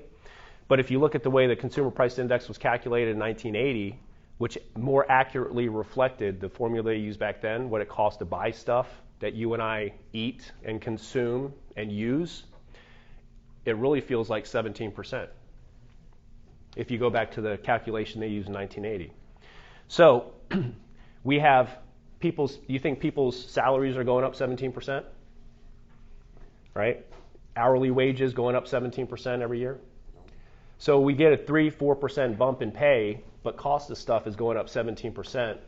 Everybody in here shop for groceries. You know what that feels like. It hasn't been 8%. You know that, right? We all know that. So that's why credit card defaults are going through the roof and people can't pay for stuff, and car repos are going through the roof right now. People are struggling financially.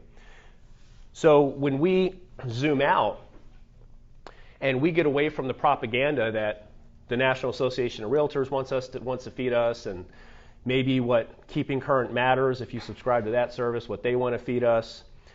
You get out from real estate statistics and you zoom out, you see what's happening with monetary policy. They're telling us what the future is going to be based on the past, right? We see what these trends are doing. And those are the signals we're watching for from a 30,000-foot view, so we can anticipate better than the next agent who's going to react to this being on top of them. So the Federal Reserve right now, Jerome Powell, is telling us we're a long ways away from combating this inflation, because he has two choices at this point. Let inflation just keep running wild, or we kill the economy. There's only two options he has. How do you kill the economy? What do you do with those two dials? Raise interest rates. You got to raise rates, go the other direction that they've been the last 13 years, and you got to stop printing money, right? Or clear your balance sheet.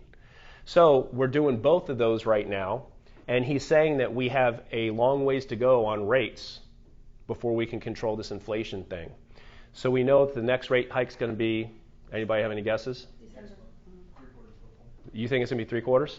half to 3/4. They've been pretty inconsistent about what they're, because I figured this thing too. Yeah, at the beginning of the year they said 3.25, 25 basis rate hikes, right? And we ended up having 3.75 and another point, I think, yeah. So the consensus right now is 0.5 to 0.75. We got a long ways to go, guys, before this thing reverses course or pivots. And a pivot can mean two things, right? One pivot could be they stop raising rates at the pace that they've been doing it. It starts looking like 0.25 or whatever. That could be perceived as a pivot. Another way we could see a pivot is them lowering the rates, but we're way far away from that. So expect the next 6 months to a year for things to get uglier before they get pretty. Does that make sense? Yeah. Or if you're an investor, expect things to get pretty before they get ugly again for us, right, in the short term. So that's the future for us.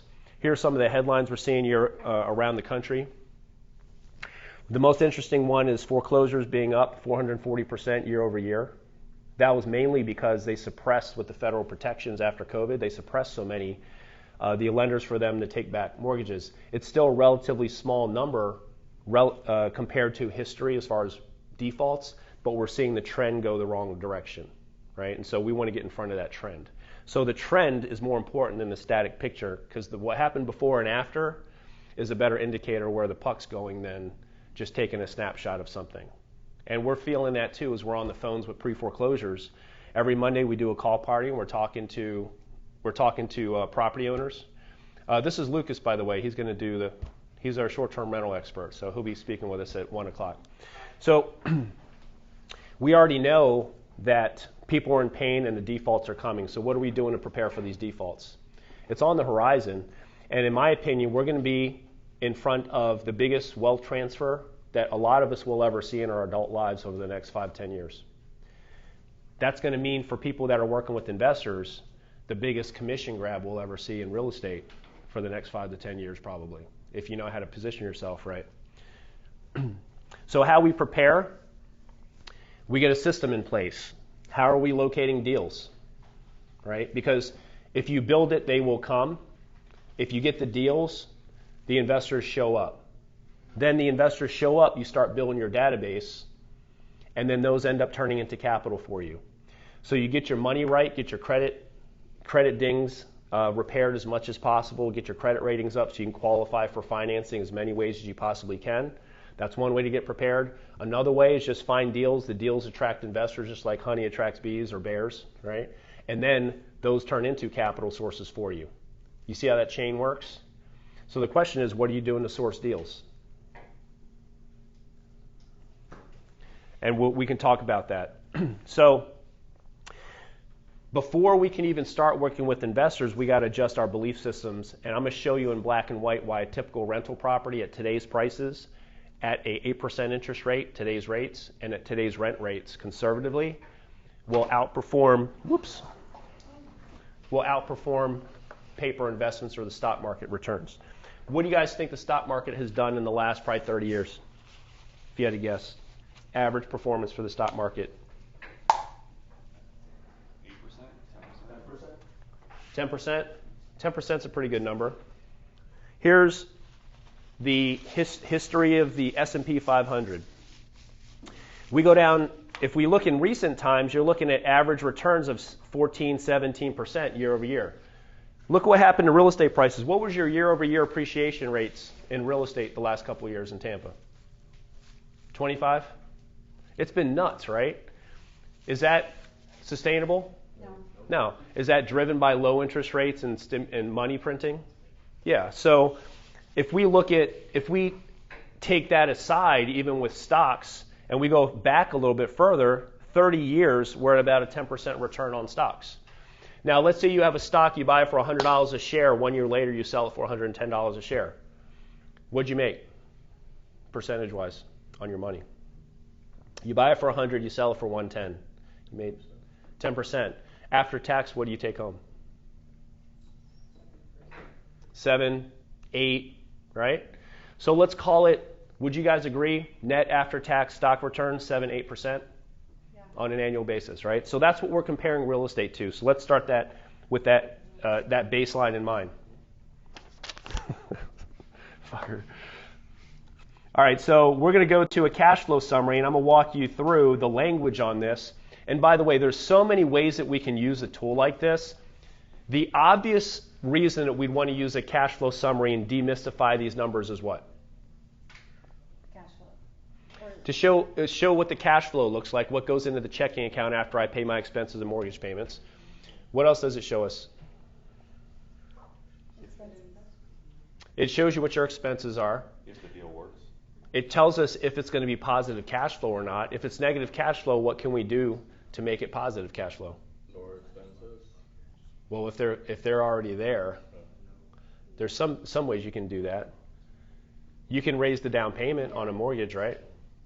So it can show us what the down payment has to be to cash flow positive. It can tell us what the ROI is and the cash flow is on a property. Anybody ever sell anybody in here who probably sitting on $200,000 of equity after their rental's been on the market, after they bought their rental 4 years ago? Probably some people with a lot of equity. How would you like to be able to cash flow their current property to create demand for another house that a tenant can pay off for them? By showing them, look, you have $200,000 of equity. Here's how much you can refinance out of that right now, still maintain positive cash flow over here, even at today's rates. And I have now a down payment to help you find something else. Now you have, for both of your kids, 2 houses that will be paid off or halfway paid off by the time they go to school, right? That makes sense. Instead of just right now with the rates. Yeah. So I'm gonna demonstrate right now what a typical rental looks like with an 8% rate, even. Okay. So today, by the way, on a rental property, at our prices, what we see in Central Florida and what you guys are seeing out here in Tampa, because they're pretty similar markets, a $200,000 to $250,000 value play with no HOA or a very tiny HOA is going to net you. You can probably get by with the 30% down payment on what a rent would be on a property like that and still be cash flow positive at an 8% interest rate. If you go up the scale and you do like a new construction entry-level home at $400,000, $450,000, that's going to bring you in about $2,600, $2,800, maybe $3,000 $3,000 a month, you're not going to be able to get into that with a 20-30% down payment and cash flow positive at 8% rate. You're going to be at you're going to need 35-40% down, right? So just know that up front. Now, if you do enough of these on different addresses, and they only take you 2 minutes because I'm going to show you how easy this is. If you do enough of these, you know the financial personality of different types of assets in different areas of your local market. So in Central Florida, we probably do 12 to 15 of these a week for agents, right, and their clients and their listings and so forth. We know what a condo downtown looks like. We know what a single-family home in this new subdivision looks like in this part of town. We know what this 1980s townhome that has a $90 HOA looks like for $250,000.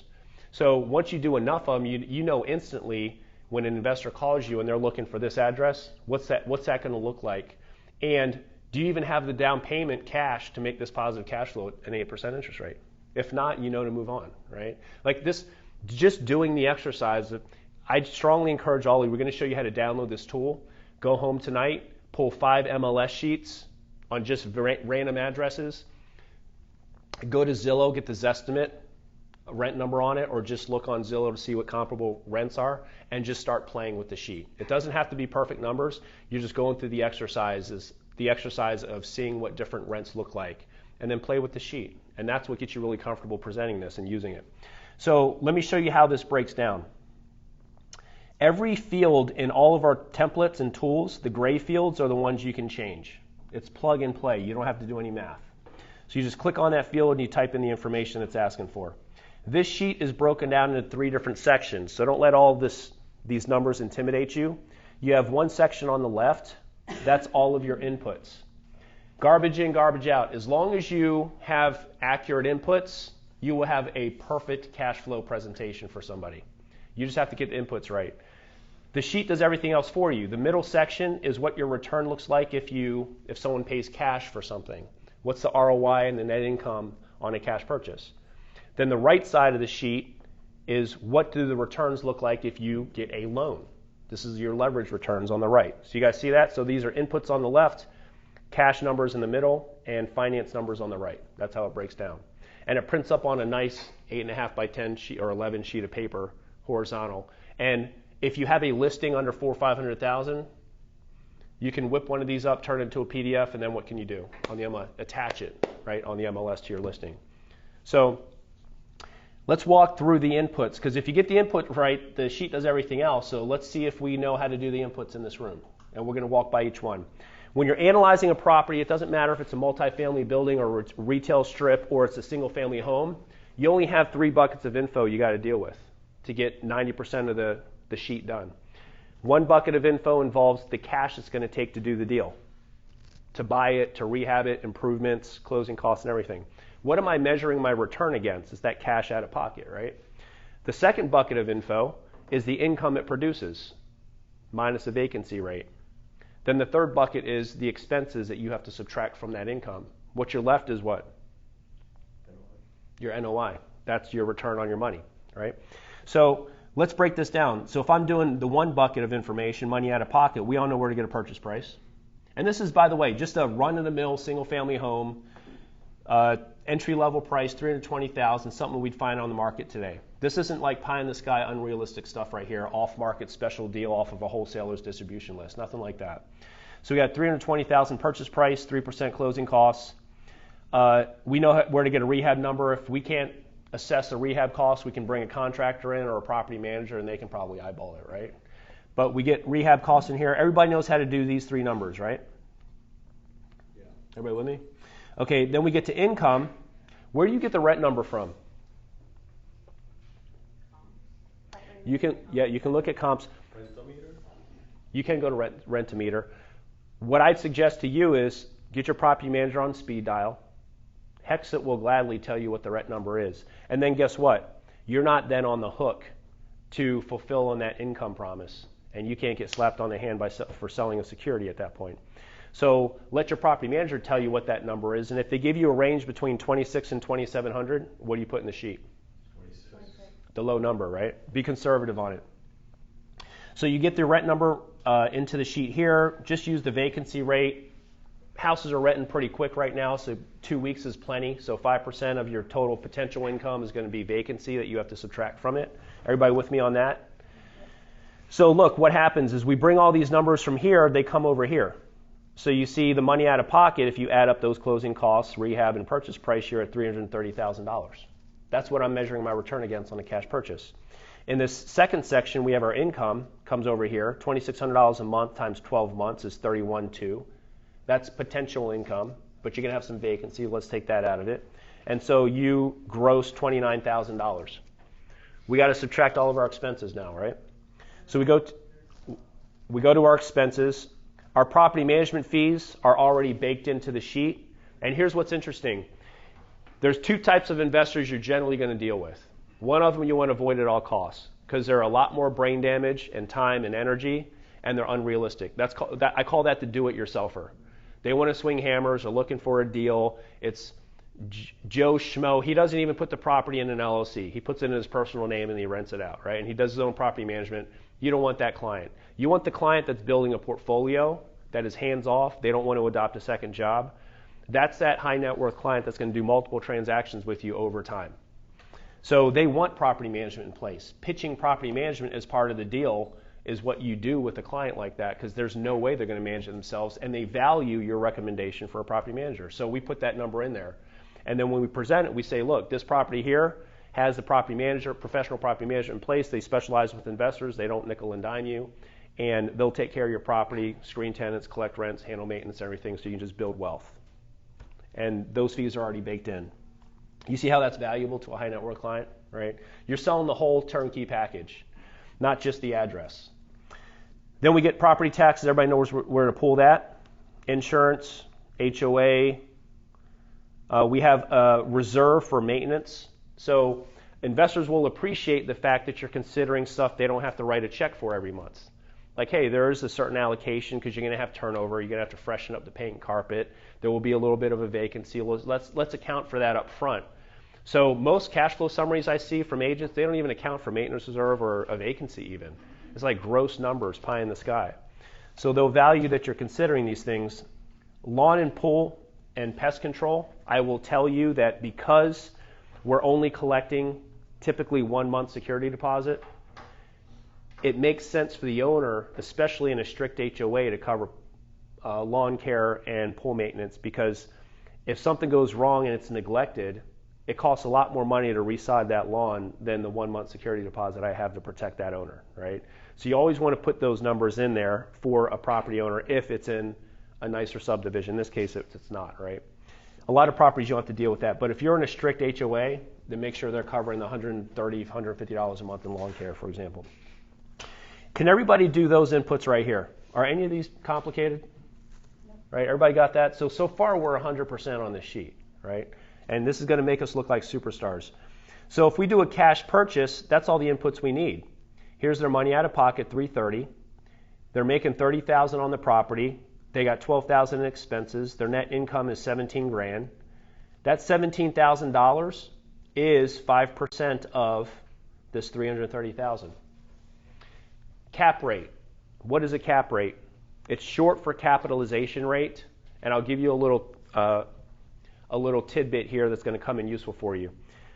A capitalization rate is nothing more than just what part of the purchase price they're recapitalizing every year, right? So in this case, they've recapitalized or gotten back 5% of what it costs to do this deal. That's what a cap rate is. So in 20 years, they've recapitalized 100% of the cost it took to do this project. Now, a cap rate is only, here's what you want to write down. Cap rate is only relevant for a cash purchase. It's only meaningful for a cash purchase. If you're going to finance a property, it's just kind of a thumbnail measurement of the performance of a property. If you're going to finance a property, your cash-on-cash return is what's meaningful. So cap rate is meaningful for a cash purchase. Cash-on-cash return is meaningful for a finance purchase. Because at the end of the day, I just want to know the money out of pocket is what I got to measure my return against. I don't have to measure my return on the whole purchase price anymore because that's not meaningful to me. I didn't pay the whole purchase price, right? So Let's look at that now. Now we have a fourth bucket of information, which is the debt assumptions, right? So in this case, I could only make this work with a 40% down on a 30-year term with the 8% interest rate. On that note, Mike, do you want to talk about the difference? Because here's one problem I see a lot of new agents have that are working with investors. They send those investors to talk to the same lender they use with their traditional buyers and sellers. And most of those lenders aren't equipped to work with investors with the products that they're going to need, right? Can you speak to that a little bit? Sure. So there's a huge bucket of investor-friendly loan products. Most traditional mortgage companies and banks have a sliver. They have a representative. They may say, I've got a DSCR product, and they have one vendor, one company that will provide those products to them. So what I would tell you is there's a gigantic spectrum, whether it's foreign national, whether it's low credit, high credit. There's a big variety. We actually have a department that all they do is, we've got about 100 different lenders that we're appointed with. All they do is shop your specific scenario. So the best advice I can give you, and if you've ever worked with a loan officer who's tried to teach you how to do a pre-qual as a realtor, snap him in the back of the head and say, you know what, if you start doing all my CMAs, I'll do your pre-quals. It's not your job. My best advice is send it to a lender who specializes in working with investors and let them sort it out. So many times I've had conversations with realtors who've said, or even loan officers, because we service loan officers as well, who've said, God, I told them no, and now you're telling me we can do that. Don't pre-qualify them. It's like walking in the doctor's office and saying, hey, I think I need chemo, because I have a headache. It must be a brain tumor. No, don't do that. Let us diagnose the client, because there is so many different variables. And there are times when someone looks solid and can't qualify because maybe they're trying to buy an investment property and they're currently renting in that exact market where they're buying an investment property to rent. They don't own a house yet. But there are times that we can do that. So don't apply any rules. Don't put a filter on it. Let us sort it out, or let someone competent sort it out, who can provide you with those tools, because and it changes daily. Guidelines change daily. It's more volatile than Super volatile. The traditional owner-occ house loan products. Yeah. So yeah, you really need somebody who's in tune with that stuff. And they have all kinds of creative products, like a debt service coverage ratio loan, where they'll do the financing for you just based on what the appraisal says the rent number would be on the house, right? Like a no-doc situation. So there's all kinds of creative ways they can help. Just don't be careful not to send your investors to somebody who's going to kill the closing for you, because they don't know how to work with those types of loan products. Does that make sense? So that said, if I'm going to now finance my purchase, let's come up here now and look at what my money out of pocket is. I'm only out of pocket now $128,000. The bank's coming to the table with $192,000. So my mortgage payment is $1,400 a month, principal and interest. Does any of my other expenses change if I get a loan? Like, does my HOA change, my taxes, my insurance, all that stuff stays the same. So now to figure out the calculation for my total carry costs on this property, I just take the expenses we already did the math for, which is $12,000, and I just add my debt service to it, right, for the whole year. That's another $16,000. So now I am making $29,600, but it costs $29,160 to cover all the expenses and my principal and interest payment. So is this a good deal? What's my cash flow per month? $40 a month. Is that a good deal? No, absolutely no. Yeah. So the best answer is always depends, right? The best answer is always. So what if you're dealing with somebody from New York or San Jose? Because I would agree with you, it's not a good deal for the stuff that we would buy, maybe, right? But if you have a client from San Jose or the Bay Area, and they're a tech worker, high W-2 income earner with no tax write-offs, and they can buy for the price of a house, that's a shed, like a lawn shed in California. So like, wait a minute, you're telling me I can buy a $320,000 house, then I can show the IRS I got $26,000 of write-offs, and this thing will carry itself and pay itself off over time, and I have a professional property manager taking care of it for me, like that's a great deal for somebody like that. So don't use our own lens to judge these properties. Let the client tell us what's important to them, right? Now, what are the 4 benefits that you can quantify of owning a rental property? Because we're going to now compare what this property does to a traditional stock. Now, is this a pie-in-the-sky property with unrealistic rent numbers or price? Like, this is like run-in-the-mill what we see today. There's a lot better deals in this. We're going to break this down, but what we're going to break down is what is the after-tax return to an investor. Let's compare apples to apples to a stock now. Remember the stock, after that 10% increase, 2 points will allocate for taxes, best 8% return after tax, right? Yeah. So let's go after tax net on a rental property. What are the 4 benefits of owning a rental property that you have a loan on? Principal pay down. You got appreciation. What was that? Principal pay down. You took the hard one up front. Oh. The principal reduction, right? Because even if the property doesn't go up 1 penny, I still build equity, right? Because the principal reduction went down. You got cash flow, and then tax benefits. Let's quantify all 4 of those benefits. That's what the sheet does. So if somebody's not excited about a $40 cash flow on a property, what they will get excited about is the net after-tax benefit. So let's break that down for somebody. The total tax write-offs for this property, if you consider depreciation and the interest that goes to their mortgage for that first year, we're talking $26,000 of total write-offs. Can anybody in here use $26,000 write-offs last year? That would have been a nice little dent in our tax liability, right? But if you're in a, let's say, 24% tax bracket, then you're only going to feel in less tax that year, about $6,200. But that's $6,200 of hard tax benefit I get. And this isn't including, if you guys know, like bonus depreciation. That's not even including it. This is just straight line depreciation. So this is very conservative. So I got $6,200 of tax relief that I can feel in my wallet at the end of the year. I've got nominal cash flow. This is all after-tax numbers, by the way, over here.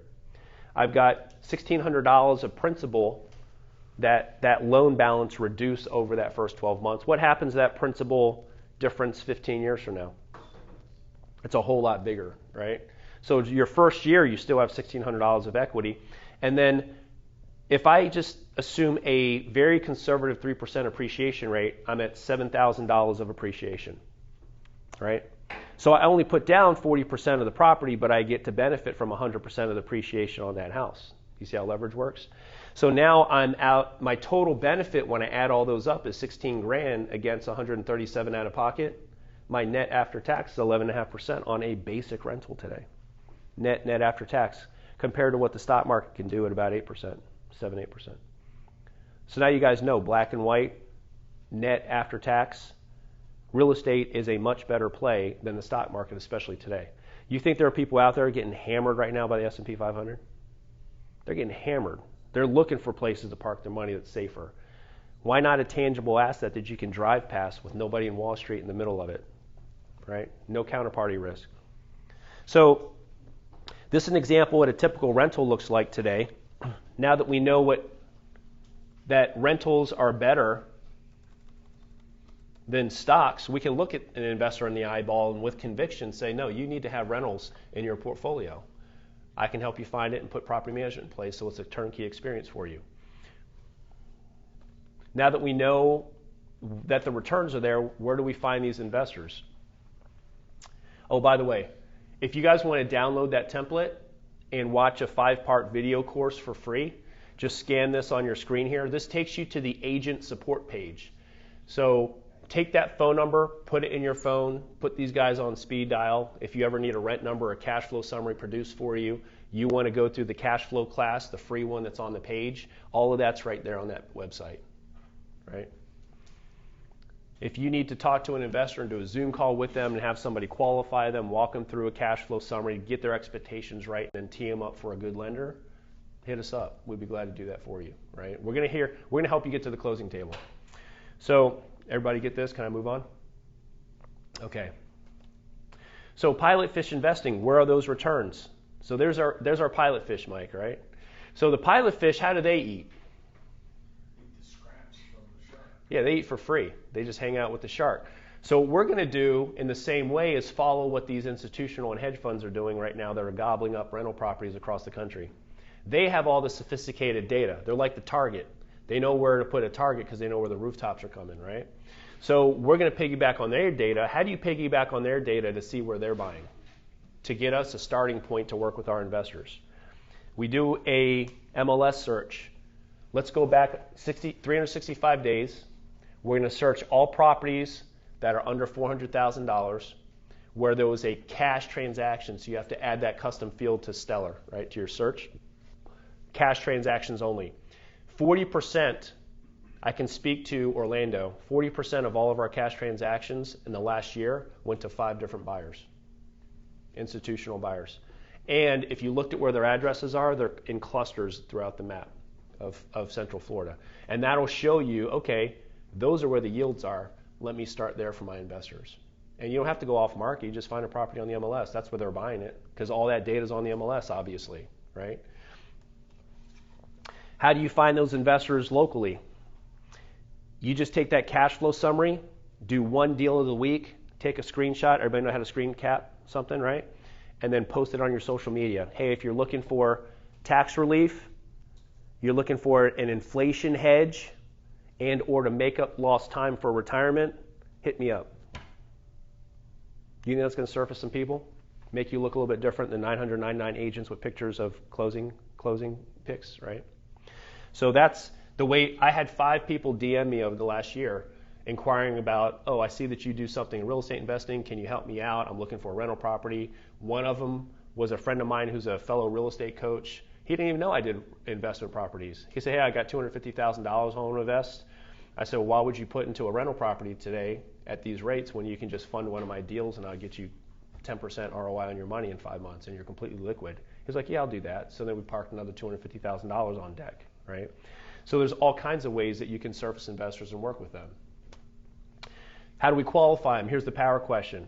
I quite simply ask them within the first 2 minutes of a phone call, tell me about the transactions you've done in the last 2 years, right? If they haven't done, and I'm talking about long-term renter. I'm not talking long-term rental investor. I'm not talking about a short-term rental investor. That's a different animal, because that kind of falls into some emotional play. But you're strictly transactional wealth-building investor that is looking for a rental property that has not purchased one property in the last 2 years. I'm going to move on. That's going to be because even if I do work with them and they're 1 out of 20 that would actually get to the closing table, it's going to be a lot of work and education to get them that first deal. So I'm not going to work with that client. My follow-up question is going to be, where did you find those properties? Because what I want to hear is they've worked with other agents and they purchased on the MLS. I'm not looking for that person who's hawking at those off-market deals, right? Or they're looking for somebody who has a call room in the Philippines who's pounding the phones. I'm not looking for that client. I'm looking for the one who's purchased on the MLS. And then I can go reference those addresses and see exactly what you like to buy because they're on I can see their sale history, right? Everybody with me? So this leads us to our last business hack. What do we sell? We're talking to an investor. What are we trying to communicate to the world to surface investors and make us and position us for this big commission grab that we're getting ready to see? All inclusive. That's right. We sell the easy button, turnkey wealth, right? Turnkey wealth, what that looks like, it's our bench of people around us. So I call it your 4-legged value table to the world, your turnkey wealth building system. One leg of the table is you handle the asset. Ironically, investors want to start with the addresses, but they really need to be starting on point number 4. How are you going to take title to the property? Who's you doing your tax filing? If you're a foreign investor, do you know about FERPTA, right? So let's set you up with those people, get this foundation right. Now we're going to set up your LLCs, get your bank account set up to whatever, and then we come backwards. Let's get you in touch with a lender, find out what your buying power looks like, what your cost of money is going to be, so I can plug that in your cash flow summary. And then, by the way, meet Ben and Ashley. They're our property managers. They'll take care of all your investment needs, right? They'll handle all the marketing of your property and maintain it for you. We'll involve them from go. And then let's go look at addresses. You guys see the difference in mentality, right? Versus just going to look at addresses and then reacting to those other needs that investors are going to have. So it's a turnkey wealth building system. That's your business hack number 3. It's your value table. So that pretty much concludes everything that I have here. Did you guys want to see how the CRIS program works? I know we're 3 minutes after. Yes. You want me to tell you in 5 minutes how that works? So if you have any property management needs, by the way, we're here to help you. You have everything that you need right now to go out there and start attacking investors and becoming more market resilient. Ultimately, do you guys feel like you have a little bit more confidence working with investors? Coming out of this training, a little bit more, at least mindset, right? And where the investors are and where the market's going, right? How we qualify them, how we find them on social media. You have everything you need here to just take off with what we talked about if you're diligent and just taking the steps. If you want to make it inevitable that you want to become a residential investment specialist and say, okay, how do you find those deals? How do we turn those into investors in my Rolodex that are growing over time? And then how do those turn into cash for my deals? This is what we break down in the system, right? So the way the certified residential investment specialist works, it's a badge and a designation that you can put on all your marketing collateral, your website, your business cards, and so forth, your signature on your emails. But it's an online video course with 8 modules. You do it at your own pace. You can do it on your phone or your PC. And it's me in my studio, and I'm breaking down all the tools for you. And I'm unpacking this whole system. We also do a Thursday weekly coaching call at 12 o'clock p.m.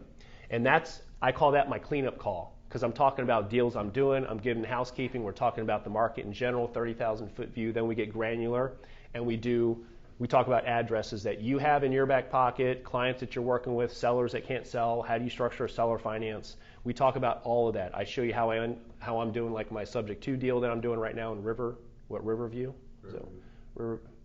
Riverview, right? Yeah. So I break all that stuff down for you, and you see like real time, this is what this being an investor agent looks like. And then the best part of what we do in the program is our Monday morning call parties. What's the most dollar productive activity you can possibly be doing, right? It's picking up the phones, talking to homeowners, right? So we walk you through like how to make telemarketing and cold calling fun. Because if you are approaching that activity with the wrong belief system and circuits on your motherboard, it's going to be suffering for you, right? For those of you that don't like talking on the phones. But I love talking on the phone because I have 3 core beliefs that I come into those sessions with that make them really fun for me, right? So we're going to make it fun for you and start your week off with 2 hours of just pounding the phones. And we're doing it all together on a Zoom call, right? So I call those our prospecting parties. And the last couple of weeks we did was kind of foundational. Now we're actually getting tactical. So as soon as we start that puppy, we're on the phone calls. We're not chit-chatting. But we talk about the mindset, the beliefs, what I say to somebody. I'm calling pre-foreclosures right now because I want to talk to people who are missing mortgage payments. So you get to hear how I talk to them, what my 5-point conversion conversation sounds like. How do you qualify somebody like that? How do you build urgency and pain so that they sign a listing agreement or a short sale listing or they sign a contract for you to buy their house, right? And how we structure those deals. Some of the other tools we have in the kit: how do you raise money for a flip? How do you analyze a flip? How do you establish your max offer price? We got the same plug and play documents for that as well. So this is our flip analyzer. It says Exhibit A at the top because we offer our private lenders, our investors that fund our deals, a little profit kicker. And if you're going to offer a profit kicker, it'd be nice for them to see how you calculate that profit so there's no confusion. So that they know up front that when you list this property on the back end, your 5-6% commission is yours. That's not part of the pot that you split, right? Things like that. So it keeps your relationships tight with your investors and gets you out of hot water because you don't do deals that signal wrong. So it's a very simple analysis. It tells you green check mark if it works, yellow exclamation point if it's tight, or red X if you run away or have to renegotiate the price. You guys with me? Then we have all kinds of scripts to help you break down like what a cash flow summary, how you present it. It's like anybody ever do Mad Libs before on long card drives? It's like you just fill in the blanks from your cash flow summary and then read the 5-part script and read that into a webcam or a screen capture program that we show you how to use for free. And now you have a video. Videos get more looks than still pictures? Probably so, right? How many of you have received our weekly absorption updates? Anybody getting those? I know, Chad, you're getting them. So we tell you when we got a calculator here that you can post on social media. I do mine every Friday, and I text it every Friday. So you're more than welcome to copy and paste that little paragraph snippet I send you. But we take in one measurement here's what active listings look like, here's what our sales pace is looking like, and here's how much inventory we have based on that sales pace and our active listings right now. One problem you're going to encounter, we just did a webinar for a team at Keller Williams who wanted to extract all their investors out of their database, because you can passively do it with your social media and wait for them to come to you, or you can campaign those investors in a database. How many of you would have an investor that'd be interested in a webinar that said, we're going to teach you about real estate in the recession and how to profit from distressed properties in Tampa? You think you'd probably fill a couple seats in that? We'll deliver that whole presentation for you on our Wednesday calls. And then what do you do with those investors at the end of that call? You can't have them sign a exclusive buyer agency agreement. Nobody does that. What we do is we have them put a $5,000 completely refundable deposit to get in line 24-hour first look at any of the opportunities that we come across, rentals, flips, and funding deals. And then we put that $5,000 refundable deposit right there at Red Door Title. So they have a escrow agreement, essentially, non-committal. It's completely refundable. If you change your mind, we send it back, but it's a fair way for us to distribute our deals in a way that people aren't on top of each other. And guess what happens when two investors in line that we're holding deposits for want the same property? Who does it go to? Yeah, thumb wrestle. We look at the time and date, everyone's time and date stamp when their deposit showed up at the title company. Yep. So we put the time and date on there. You think that builds some urgency? Yep. So your priority reservation agreements are everything.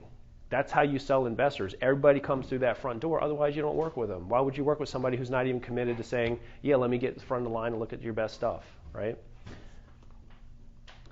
So we do those live investor trainings Wednesdays at 12 o'clock p.m. You always know that you can access those. Anybody want to make $10 to $80 million from one sales event? Yep. So everybody, did you hear? So we do sales. If you can link into a group in New York or California or in Dallas, or you have a cocktail party you want to go to, why not take the show on the road? Recession in real estate, how to profit from distressed properties in Central Florida or Tampa. That's a presentation we do at cocktail receptions as well as on stage at big venues.